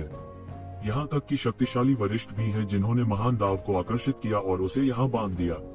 यदि आप अंदर से साधना कर सकते हैं तो आपकी साधना दिन दूनी रात चौगुनी उन्नति करेगी। यह सुनकर हर कोई खुद को रोक नहीं सका, लेकिन थोड़ा दंग रह गया। यहाँ तक अपनी खेती और रुतबे के बावजूद जब उन्होंने यह सुना तो वे भावनाओं से आह भरे बिना नहीं रह सके। यह बस अविश्वसनीय था। उनके लिए ग्रेट डाउ एक रहस्य के भीतर एक रहस्य था जिसे शब्दों के साथ वर्णित नहीं किया जा सकता था। यदि वे इसके बारे में एक या दो बातें समझने में समर्थ होते तो यह उनकी साधना के लिए अत्यधिक लाभदायक होता। इसके अलावा वास्तव में कोई था जो ग्रेट डाउ का मार्गदर्शन कर सकता था और उन्हें अपनी शक्तियों से बांध सकता था। यह व्यवहारिक रूप से एक चमत्कार था। अगर भगवान होते भी तो शायद कोई ऐसा नहीं होता जो ऐसा कर पाता। तो क्या हम अंदर जा सकते हैं और इसे समझ सकते हैं? इस समय उसकी पीठ पर तलवार लिए हुए युवक ने अपना मुंह खोला। इससे पहले उन्होंने एक शब्द भी नहीं बोला था, मानो इन सब बातों का उससे कोई लेना देना ही नहीं था। लेकिन अब उन्होंने आखिरकार बात की। बेशक आप कर सकते हैं। नवागंतुकों के रूप में आप 7 दिनों के लिए अंदर ध्यान करने के योग्य हैं। उसके बाद तुम्हें बाहर आना चाहिए। हुआन आनू ने भीड़ को देखा और उसकी आंखों में उपहास के संकेत के साथ कहा, बेशक, क्या केवल 7 दिन? इतना छोटा, हम इतने कम समय में क्या समझ सकते हैं? सभी में खलबली मच गई। एक बार इन मिथक क्षेत्र के विशेषज्ञों ने समझने के लिए एकांत में प्रवेश किया तो वे आसानी से सैकड़ों वर्षों या यहाँ तक हजारों वर्षों तक एकांतवास में जा सकते थे। यह भोजन करने जैसा ही सामान्य था। मात्र 7 दिन भी एक अंगुली की चुभन के लिए पर्याप्त नहीं थे। वहाँ क्या करना था? क्या आपको लगता है कि 7 दिन कम समय है? आपके लिए 7 दिन पहले से ही बहुत लंबा है। यहाँ तक अगर आप इस ईश्वर परिवर्तनकारी मीनार में केवल एक दिन के लिए खेती करते हैं तो फसल बाहर के दशकों के एकांत के बराबर होगी। हुआन आनू ने कहा, हर कोई मदद नहीं कर सका लेकिन अपनी आंखें चौड़ी कर लीं। यदि एक दिन की फसल की तुलना बाहर के दशकों के एकांतवास से की जा सकती है तो क्या इसका मतलब यह नहीं होगा कि यदि वे यहाँ खेती करना जारी रखते हैं तो वे ताओ पुष्टिकरण क्षेत्र में तेजी से प्रवेश करने में सक्षम होंगे? यह सोचकर सबकी आंखें एकाएक उत्तेजित हो उठी और सब उत्सुक हो उठे। अपने ताओ को साबित करना व्यवहारिक रूप से उनके लिए अंतिम सपना था और यह ईश्वर परिवर्तन टॉवर व्यवहारिक रूप से एक धोखा देने वाले उपकरण के बराबर था। यदि वे इसमें खेती कर सकते हैं तो यह स्वाभाविक रूप से उनकी खेती के लिए अकल्पनीय लाभ लाएगा। लेकिन इतनी आसानी से मत सोचो। हालांकि यहाँ साधना अत्यंत तीव्र गति से होती है, फिर भी वे अंतर्दृष्टियां मात्र अंतर्दृष्टियां हैं। यदि आप उन्हें साधना में परिवर्तित नहीं कर सकते हैं तो जल्दी या बाद में आप अपना दिमाग खो देंगे और ग्रेट डाउ के समुद्र में खो जाएंगे। यह भगवान के रूपांतरण टॉवर का अर्थ खो देगा। हुआन आनू ने कहा। यह सुनकर सभी की आंखें स्पष्ट रूप से शांत हो गईं। वे मूर्ख नहीं थे और उनकी साधना और भी गहन थी। उन्हें एक पीढ़ी का ग्रैंड मास्टर कहा जा सकता है। वे इसे कैसे नहीं समझ सकते थे, लेकिन फिर भी यह ईश्वर परिवर्तनकारी मीनार अभी भी बहुत ही स्वर्ग को चुनौती देने वाली थी। हे, चूंकि आपने कहा कि हमें यहाँ नवागंतुकों के रूप में खेती करने की अनुमति है, तो अगर हम भविष्य में समझने के लिए यहाँ आना चाहते हैं तो क्या शर्तें हैं? सुनहरे बालों वाले बंदर ने अपना मुंह खोला और हुआन आनू के शब्दों में मुख्य बिंदु को तुरंत समझ लिया। बुद्धिमान, यह मत सोचो कि इस ईश्वर रूपांतरण मीनार में केवल 7 मंजिलें हैं। प्रत्येक मंजिल में एक बड़ा रहस्य है।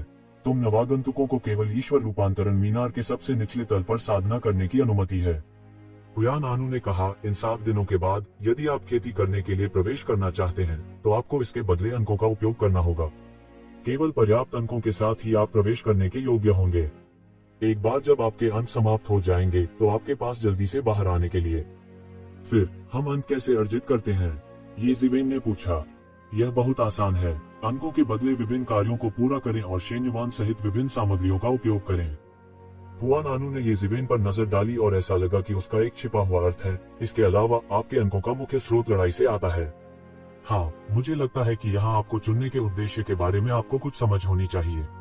इस दुनिया में फ्री लंच जैसी कोई चीज नहीं है। आप यहाँ एक उद्देश्य के लिए हैं और यह उद्देश्य बहुत सरल है और वह है लड़ना। हर 6 माह में यहाँ प्रतियोगिता होगी। जब तक आप शीर्ष 100 में प्रवेश कर सकते हैं, आपके पास उपयोग करने के लिए स्वाभाविक रूप से बहुत सारे अंक होंगे। मजबूत हमेशा मजबूत रहेगा और कमजोर हमेशा कमजोर रहेगा। ये ज़िवेन के दिमाग में बस यही एक वाक्य आया था। हुआन आनू के शब्दों से ये ज़िवेन के लिए यह तय करना मुश्किल नहीं था कि यह एक ऐसी दुनिया थी जहां मजबूत हमेशा मजबूत रहेगा और कमजोर हमेशा कमजोर रहेगा। जब तक वे प्रतियोगिता में उच्च रैंक करने में सक्षम थे, वे स्वाभाविक रूप से अधिक अंक प्राप्त करने में सक्षम होंगे। अधिक अंकों के साथ वे अधिक कार्य करने में सक्षम होंगे और मजबूत बनेंगे। अगली रैंकिंग प्रतियोगिता से पहले वे और भी मजबूत हो जाएंगे। दूसरी ओर कमजोरों को कभी भी पर्याप्त अंक और संसाधन आवंटित नहीं किए जाएंगे, इसलिए वे कमजोर और कमजोर होते जाएंगे। इसने येज़ेबेल के मूल विचार को और सत्यापित किया। गॉड ट्रांसफॉर्मेशन एबिस में हिडन वैली जो कर रही थी वह कीड़ों की खेती करने जैसा था। यह सभी को बढ़ावा देने और पूरी ताकत को साधने के लिए नहीं था। इसके विपरीत यह स्पष्ट रूप से सबसे अच्छे से सर्वश्रेष्ठ और सबसे मजबूत से मजबूत का चयन करना था। यह एक शीर्ष पायदान बिजली घर की खेती करना था। इससे यह अनुमान लगाया जा सकता है कि हिडन वैली को विशेषज्ञों के समूह की आवश्यकता नहीं थी। इसे केवल सबसे मजबूत विशेषज्ञ की जरूरत थी। दूसरे शब्दों में, यह खेल या बल्कि यह प्रतियोगिता अंत में केवल एक ही विजेता हो सकता है। एक ही विजेता हो सकता है, और विजेता बनने के लिए व्यक्ति को होने वाले लाभ की कल्पना की जा सकती है। यह बस अथाह था। जब तक मैं शीर्ष 100 में प्रवेश करता हूँ, मैं बहुत सारे अंक प्राप्त कर सकता हूँ। अगर मैं शीर्ष 10 में पहुँच गया तो क्या होगा? नीली आंखों वाली गोल्डन आई टॉड ने पूछना शुरू किया। शीर्ष 10, आप लोग जितना चबा सकते हैं उससे अधिक न काटें। इस बार आप नए लोगों का एक समूह हैं। यदि आप में से कोई शीर्ष 100 में प्रवेश कर सकता है तो यह पहले से ही काफी आश्चर्यजनक होगा। हालांकि आप लोगों को उच्चतम गुणवत्ता वाले नवागंतुक के रूप में जाना जाता है, फिर भी आप इससे बहुत दूर हैं।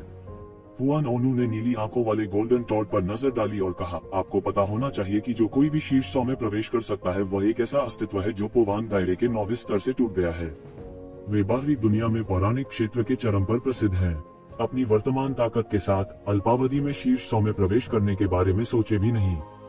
सब दंग रह गए। कल्पना करना कठिन था। वे बहुत स्पष्ट थे कि बाहरी दुनिया में पोवान क्षेत्र के 9वें स्तर तक पहुंचना कितना दुर्लभ है। यहाँ तक कि उन्हें भी ऐसे अस्तित्व के सामने सिर झुकाना पड़ा। लेकिन यहाँ टॉप 100 में जाने की सिर्फ एक शर्त थी। यहाँ कितने विशेषज्ञ थे? इस बार सभी ने अंत में देवता परिवर्तन रसातल के लिए अपनी अवमानना दूर कर दिया। यहाँ खेती की स्थिति अतुलनीय रूप से बेहतर थी। प्रतिभाओं के एक समूह ने सैकड़ों या हजारों वर्षों तक प्रवेश किया था। यह केवल अकल्पनीय था कि वे किस हद तक खेती कर सकते थे। आपको भी उनमें से एक होना चाहिए। मुझे नहीं पता, क्या मैं पूछ सकता हूँ कि इन विशेषज्ञों में से आप किस रैंक के हैं? तुज़िवेन ने हुयान आनू को देखा और कहा। उसकी आंखों में कुछ दिलचस्पी थी। पिछली रैंकिंग प्रतियोगिता में मैं केवल 11वें स्थान पर पहुंचने में कामयाब रहा। हुआन आनू ने कहा। सभी ने गहरी सांस ली। हुआन आनू ने केवल एक चाल चली थी, फिर भी वह सभी को अपने अधीन करने में सक्षम थी। उनके लिए इस तरह की ताकत का मुकाबला करना असंभव था, लेकिन फिर भी वह केवल 11वें स्थान पर रही। शीर्ष 10 के लिए लड़ने के लिए उसके पास किस तरह की ताकत थी? क्या ऐसा हो सकता है कि उनके बीच कोई पौराणिक ईश्वर था? क्या हुआ? क्या आप डरे हुए हैं? हुआन आनू ने कहा। नहीं, मैं बस थोड़ा उत्साहित हूँ। येज़ेबेल अचानक मुस्कुराई और बोली। न जाने कब उसकी आंखों में खून का एक स्पर्श उभर आया था। क्या इतने शक्तिशाली विरोधियों का होना दिलचस्प नहीं है? इस जगह ने मुझे निराश नहीं किया। मैं मजबूत बनना चाहता हूँ। मैं थोड़े समय में मजबूत बनना चाहता हूँ। समय मेरे लिए यहाँ से अधिक उपयुक्त कोई स्थान नहीं है। उद्धरण चिन्ह। येज़ेबेल को देखकर हर कोई दंग रह गया, जो अपनी क्षमताओं का प्रदर्शन कर रहा था। उन्हें अपने दिल में कुछ शर्म और गुस्सा महसूस हुआ। वे येज़ेबेल से शर्मिंदा और नाराज नहीं थे, लेकिन वे वास्तव में उससे डरे हुए थे। यहाँ तक उन्हें हल्का सा भी संदेह हुआ कि क्या वे यहाँ खड़े होने की क्षमता रखते हैं। अगर येज़ेबेल के शब्दों ने उन्हें नहीं जगाया होता, तो उनमें से कम आधे लोगों का आत्मविश्वास खत्म हो गया होता और वे थोड़े ही समय में बाहर हो गए होते। उनके लिए इसका मतलब यह हो सकता है कि उन्होंने अपने ताऊ को सही मायने में साबित करने का एकमात्र मौका खो दिया था। इसके विपरीत यह सिर्फ शुरुआत है। तीसरा क्षेत्र बेकार लोगों को नहीं रखता है। यहाँ सिर्फ टॉप 1000 लोग ही रह सकते हैं। केवल वही जो रैंकिंग प्रतियोगिता में शीर्ष 1000 में प्रवेश कर सकते हैं, रहने के योग्य हैं।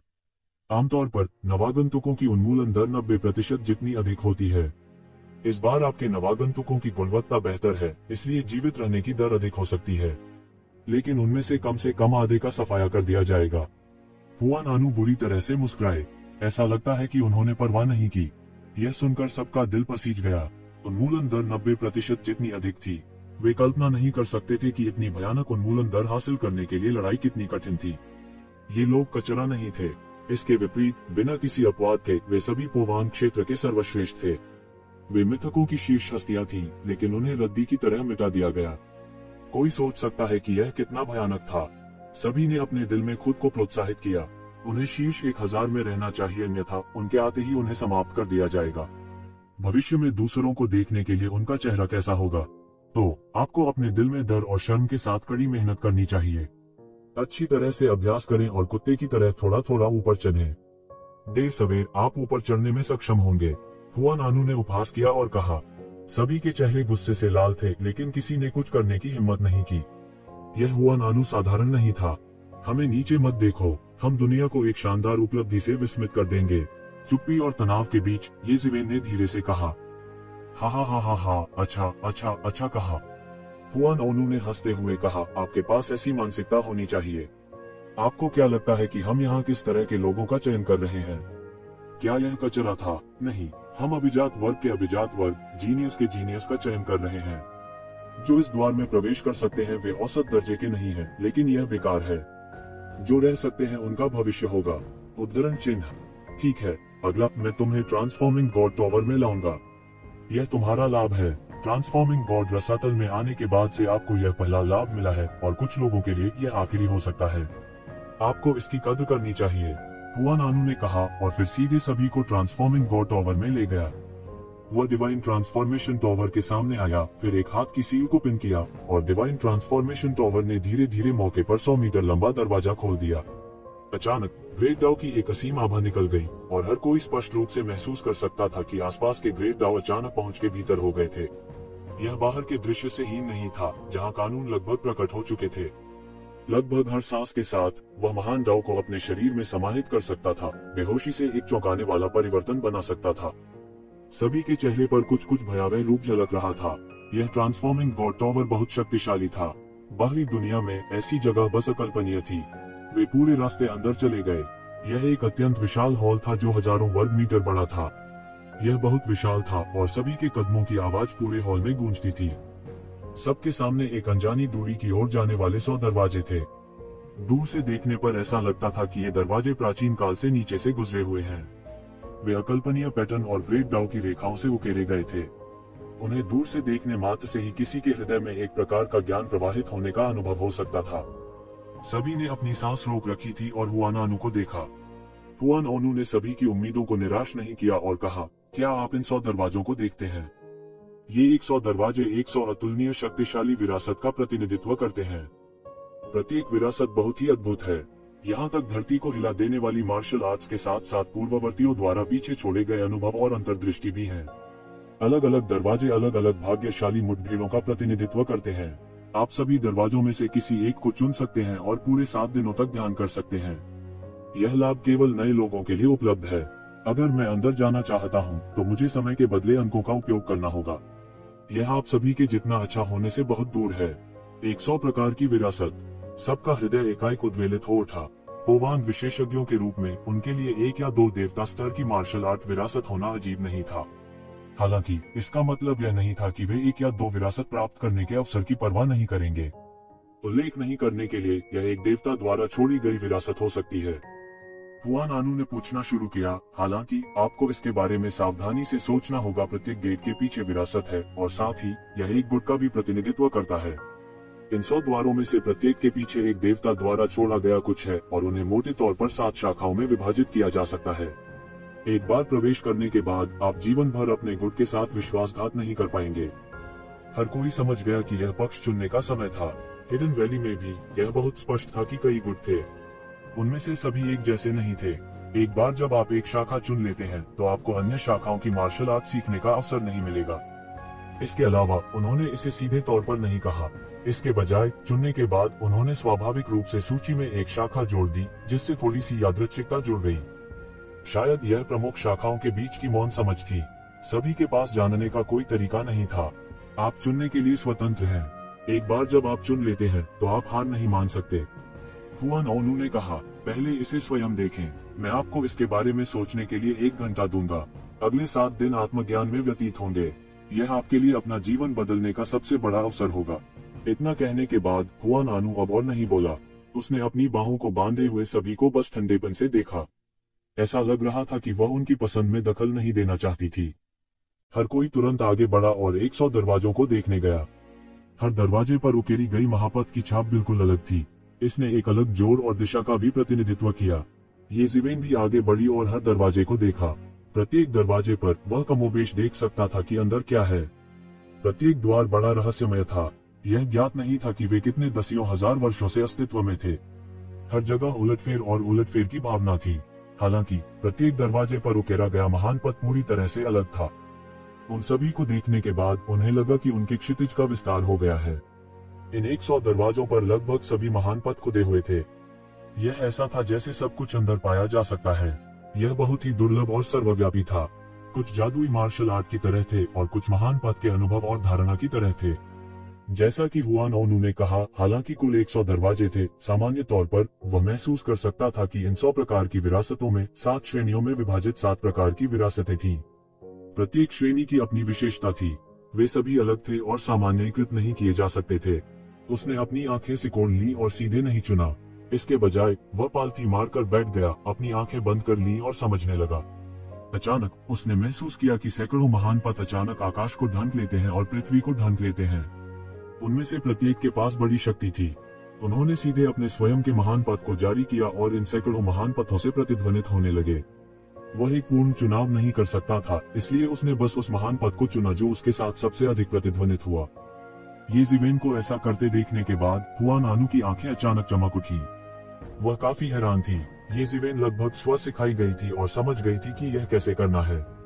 2 या 3 बार यहाँ आने वाले कई पुराने लोगों को इस रहस्य का पता नहीं चला, लेकिन ये ज़िवेन वास्तव में यहाँ आने के बाद इस रहस्य को खोजने में सक्षम थी। इसके अलावा वह सैकड़ों विरासतों से प्रभावित नहीं हुआ। यह पहले से ही बहुत कठिन था। किसी को पता होना चाहिए कि हर किसी की ऊर्जा सीमित थी और इसमें 100 से अधिक अत्यंत शक्तिशाली विरासत शामिल थी। यदि कोई उनमें से प्रत्येक में गहराई से जा सकता है तो वे विश्व स्तर पर हिला देने वाले अजेय और अजेय होने के लिए साधना करने में सक्षम होंगे। हर कोई पूरी तरह से अलग था, इसलिए इन सैकड़ों महान पथों में से प्रत्येक के लिए अपने लिए उपयुक्त होना असंभव था। चकाचौंध होना या एक तरफा रूप से उस महान पथ को चुनना जो सबसे शक्तिशाली प्रतीत होता है, समय की बर्बादी होगी। यह एक महान अवसर की बर्बादी होगी। ये ज़िवेन के बाद उसकी पीठ पर तलवार लिए युवक, सुनहरे बालों वाला बंदर और नीली आंखों वाली सुनहरी आंखों वाला मेढक भी पालथी मारकर बैठ गया। उन्होंने महान पथ की अपनी समझ का उपयोग किया और सैकड़ों महान पथों से टकराने लगे। वे एक ऐसा अस्तित्व खोजना चाहते थे जो उनके अपने महान पथ से प्रतिध्वनित हो सके। आखिरकार उनकी समझ हर किसी की तुलना में एक पायदान ऊपर थी, इसलिए वे एक ज़िवेन की हरकतों को देखकर जल्दी से समझ गए। इन लोगों के नेतृत्व में कुछ लोग जो चैन से चकाचौंध थे, तुरंत अपने होश में आ गए। वे क्रॉस लेग बैठे और ब्रेड डाउ से टकराने के लिए अपनी खुद की मार्शल आर्ट की समझ को जुटाया। कुछ देर के लिए पूरा हॉल अफरा तफरी से भर गया। हालांकि ऐसा लग रहा था कि सतह पर कुछ भी नहीं है। हुआन ओनू ने अपनी जादुई आंखें खोलने के बाद वह स्पष्ट रूप से देख सकती थी कि सभी के महान पथ एक दूसरे से टकरा रहे थे। यह ऐसा था मानो वे महान पथों के समुद्र में तैर रहे हों। वे अंधेरी रात में जुगनुओं की तरह थे, असामान्य रूप से चकाचौंध करने वाले। इन लोगों में पीठ पर तलवार लिए युवक, सुनहरे बालों वाले बंदर और ग्रीनज़ेड आंखों वाले टॉड के पास स्पष्ट रूप से अन्य सभी की तुलना में अधिक साधना थी। वे बाकी सभी से बहुत आगे थे और ऐसा लग रहा था कि वे जल्द ही अपने लिए एक उपयुक्त डॉग खोज लेंगे। लेकिन जिस बात ने उसे वास्तव में हैरान किया वह एक ज़िवेन थी।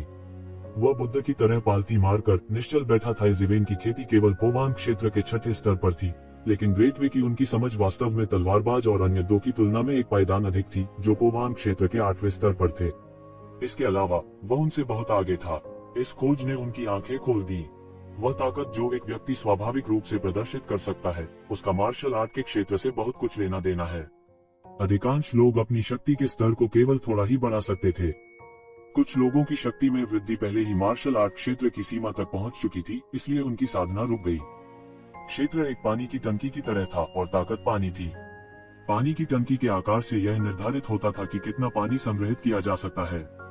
एक सामान्य व्यक्ति के पास जो पानी की टंकी होती है, वह लगभग उनके अपने पानी के समान होती है।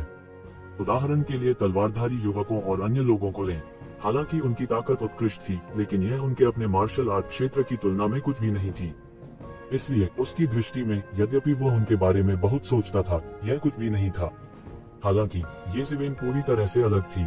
वह केवल पोवांग क्षेत्र के 6ठे स्तर पर था, लेकिन उसकी मार्शल आर्ट क्षेत्र की समझ पोवांग क्षेत्र के 6ठे स्तर के स्तर से कहीं अधिक थी। यह पोवांग दायरे के 9वें स्तर के स्तर तक भी पहुंच गया था, जो तलवार चलाने वाले युवाओं और अन्य लोगों की तुलना में एक उच्च स्तर था। इसी बात ने उन्हें चौंका दिया था। पोवांग दायरे के 6ठे स्तर पर एक व्यक्ति को किस तरह के आकस्मिक मुठभेड़ से गुजरना पड़ा, जिससे उसे पोवांग दायरे के 9वें स्तर की समझ हो। यह कोई ऐसी चीज नहीं थी जिसे सामान्य आकस्मिक मुलाकातों से प्राप्त किया जा सकता था। यहाँ तक कि वह भी इस स्तर को तब तक प्राप्त नहीं कर सकता जब तक कि वह व्यक्तिगत रूप से इस क्षेत्र का अनुभव न कर ले।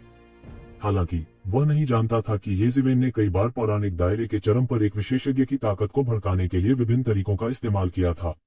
रहस्यमय स्थान के अस्तित्व के साथ युग्मित उसकी वास्तविक समझ हमेशा उसकी वास्तविक शक्ति से कहीं अधिक थी। अन्यथा उसके लिए पोवांग दायरे के 8वें स्तर पर एक विशेषज्ञ की ताकत को भड़काना असंभव होता, जबकि वह केवल पोवांग दायरे के 6ठे स्तर पर था।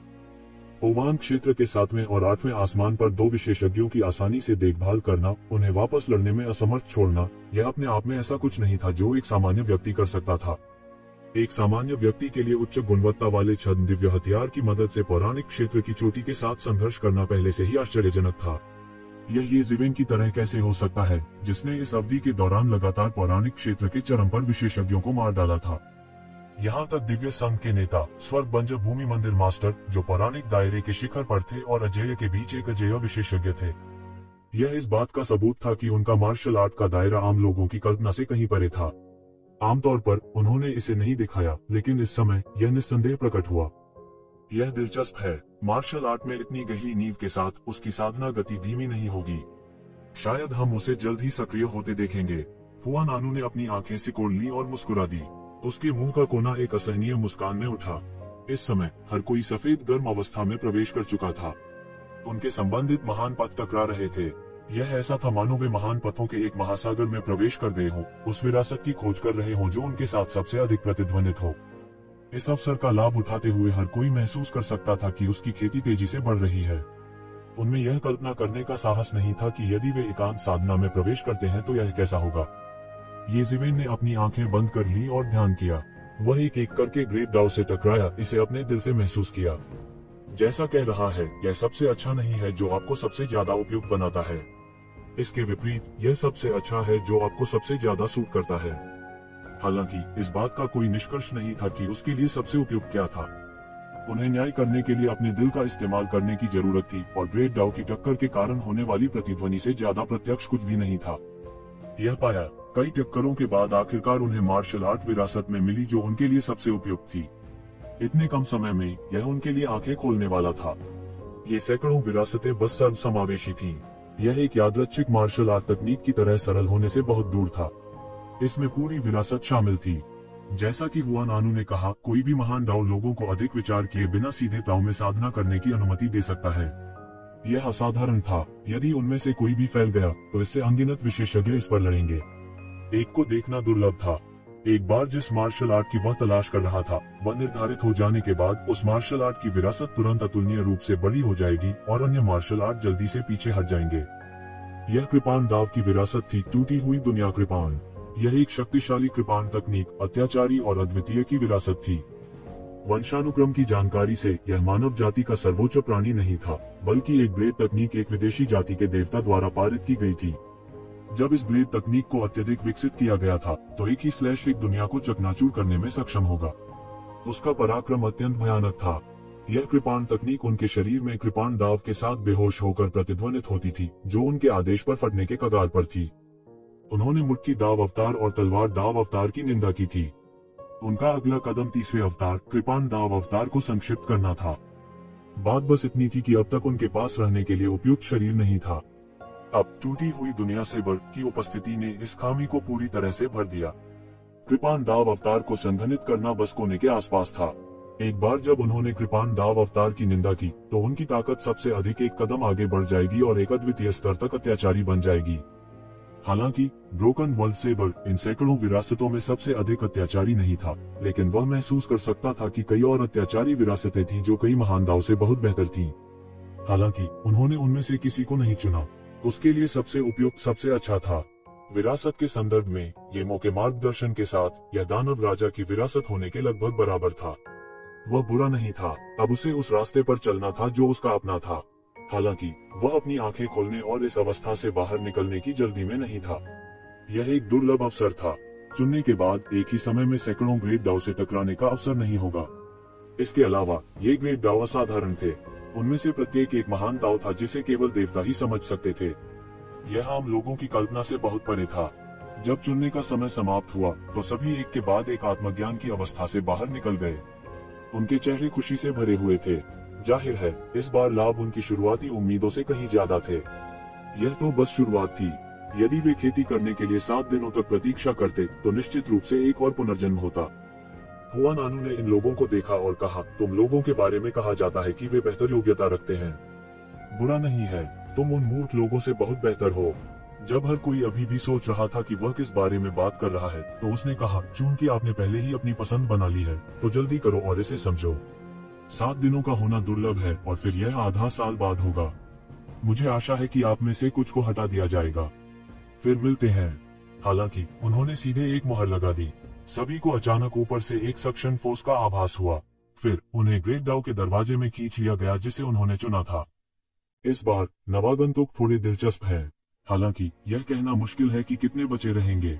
हुआ नानू ने बेहोश होकर कहा, चलो चलते हैं और इस बार का इनाम प्राप्त करते हैं। इस तरह की चीज अक्सर नहीं होती है। इस तरह के उदार इनाम के साथ ऐसा कैसे हो सकता है कि यह केवल एक बार हो। इतना कहने के बाद उसका पूरा व्यक्तित्व ट्रांसफॉर्मिंग गॉड टावर से गायब हो गया। तू जिवेन को मौके पर ही ब्रोकन वर्ल्ड ब्लेड के दरवाजे से खींच लिया गया। यह एक अतुलनीय विशाल स्थान था। पूरा स्थान अंतहीन कृपाण आभा से भर गया था। अंतहीन कृपाण आभा बिखेर रहे थे। प्रत्येक कृपाण आभा में दुनिया को नष्ट करने की ऊर्जा निहित थी। वे लगातार आकाश में घूम रहे थे, काट रहे थे और हर बार शून्य को खोल रहे थे। वे सब कुछ चकनाचूर कर देंगे। भले ही वो बहुत दूर था, ये जिवेन अभी भी शक्तिशाली कृपाण आभा को महसूस कर सकती थी। इसने सीधे उसके शरीर को काट दिया, जिससे उसे दर्द हुआ। यह एक ईश्वर स्तरीय मार्शल तकनीक थी जिसे एक देवता द्वारा बनाया गया था। ये जिवेन ने तुरंत पुष्टि की कि उसने कई ईश्वर स्तर की मार्शल तकनीकें सीख ली हैं। तो यह बिल्कुल भी अजीब नहीं था। उन्होंने सम्राट स्तर की शक्तिशाली मार्शल तकनीकों में भी महारत हासिल कर ली थी। बिना किसी हिचकिचाहट के वह तुरंत पालथी मारकर बैठ गया और कृपाण क्यूई को महसूस करने के लिए अपनी आध्यात्मिक शक्ति का उपयोग किया। उनके दिमाग में विश्व बिखरने वाले कृपाण के बारे में जानकारी के अनगिनत टुकड़े पहले ही उनके दिमाग में अंकित हो गए थे जिस क्षण इसे प्रसारित किया गया था। यह एक अत्यंत स्पष्ट कृपाण तकनीक थी। इसकी शक्ति भी विलक्षण थी। इसे कुल 3 स्तरों में विभाजित किया गया था। यदि कोई पहले स्तर का अभ्यास कर सकता है तो यह लगभग कहा जा सकता है कि देवता स्तर के तहत लगभग कोई अस्तित्व नहीं था जो गंभीर रूप से घायल न हो। इस वर्ल्ड ब्रेकर ब्लेड के लिए यह सिर्फ शुरुआत थी। एक बार दूसरे स्तर पर इसका अभ्यास हो जाने के बाद यह वास्तव में अगले स्तर पर एक कदम होगा। एक स्लैश से दुनिया को नष्ट करना कोई समस्या नहीं होगी। और जब इसका अभ्यास तीसरे स्तर तक किया गया, यानी जब इस कृपाण तकनीक का अभ्यास महान पूर्णता के दायरे में किया गया, तो यह आसानी से एक दुनिया को नष्ट कर सकती थी। यहाँ तक सभी ग्रेट डाउ कानूनों को तोड़ दिया जाएगा और राख में बदल दिया जाएगा। इस तरह की ताकत लोगों के दिलों को दहलाने के लिए काफी थी। हालांकि दिग्गज विशेषज्ञों के बीच टकराव एक छोटी सी दुनिया के पतन का कारण बन सकता है। यह एक भयंकर टकराव था जो अनगिनत आदान प्रदान के बाद ही संभव हो सका। हालांकि एक बार वर्ल्ड ब्रेकर ब्लेड की खेती पूरी हो जाने के बाद इसे लगभग एक स्लैश के साथ किया जा सकता था। यह समान स्तर का मामला नहीं था। आम आदमी की शर्तों में यह एक महान विशेषज्ञ के दर्जनों हमलों के योग के बराबर था। सभी एक साथ सघन थे। यह कृपाण तकनीक असीम रूप से शक्तिशाली थी। सीखना स्वाभाविक रूप से कठिन था। यह साधारण कृपाण दाव कानूनों से अलग था। इसमें विखंडन कानून शामिल थे। विखंडन कानूनों के समर्थन और प्रभाव से एक दुनिया को तुरंत चकनाचूर करना संभव हो गया। यह कुछ ऐसा था जो केवल स्वर्ग और पृथ्वी की शक्ति को उधार लेकर ही किया जा सकता था। अन्यथा मात्र मानवीय शक्ति से पूरी दुनिया के खिलाफ लड़ना असंभव था। भले ही यह एक छोटी सी दुनिया थी, इसमें निहित शक्ति एक महान विशेषज्ञ की शक्ति से कहीं अधिक थी। इसलिए विश्व ब्रेकर ब्लेड सीखने के लिए अंतिम विश्लेषण में विखंडन कानूनों की मौलिक समझ और समझ होना आवश्यक था। यह विभिन्न मार्शल आर्ट के बीच आवश्यक अंतर था। भले ही वे दोनों कृपाण तकनीकें हों, लेकिन उनमें निहित कानून अलग अलग थे। प्रदर्शित की गई शक्ति और रूप भी दुनिया से अलग थे। उनका सामान्यीकरण करना असंभव था। हालांकि उन्हें सभी कृपाण दाव में महारत हासिल करने की आवश्यकता नहीं थी। जब तक उन्होंने इस कृपाण तकनीक में महारत हासिल की, उनका कृपाण दाव अवतार लगभग एक सौदा हो गया। 7 दिन बहुत कीमती थे। वह एक सेकंड भी बर्बाद नहीं करना चाहते थे। उन्होंने तुरंत समझ की स्थिति में प्रवेश किया।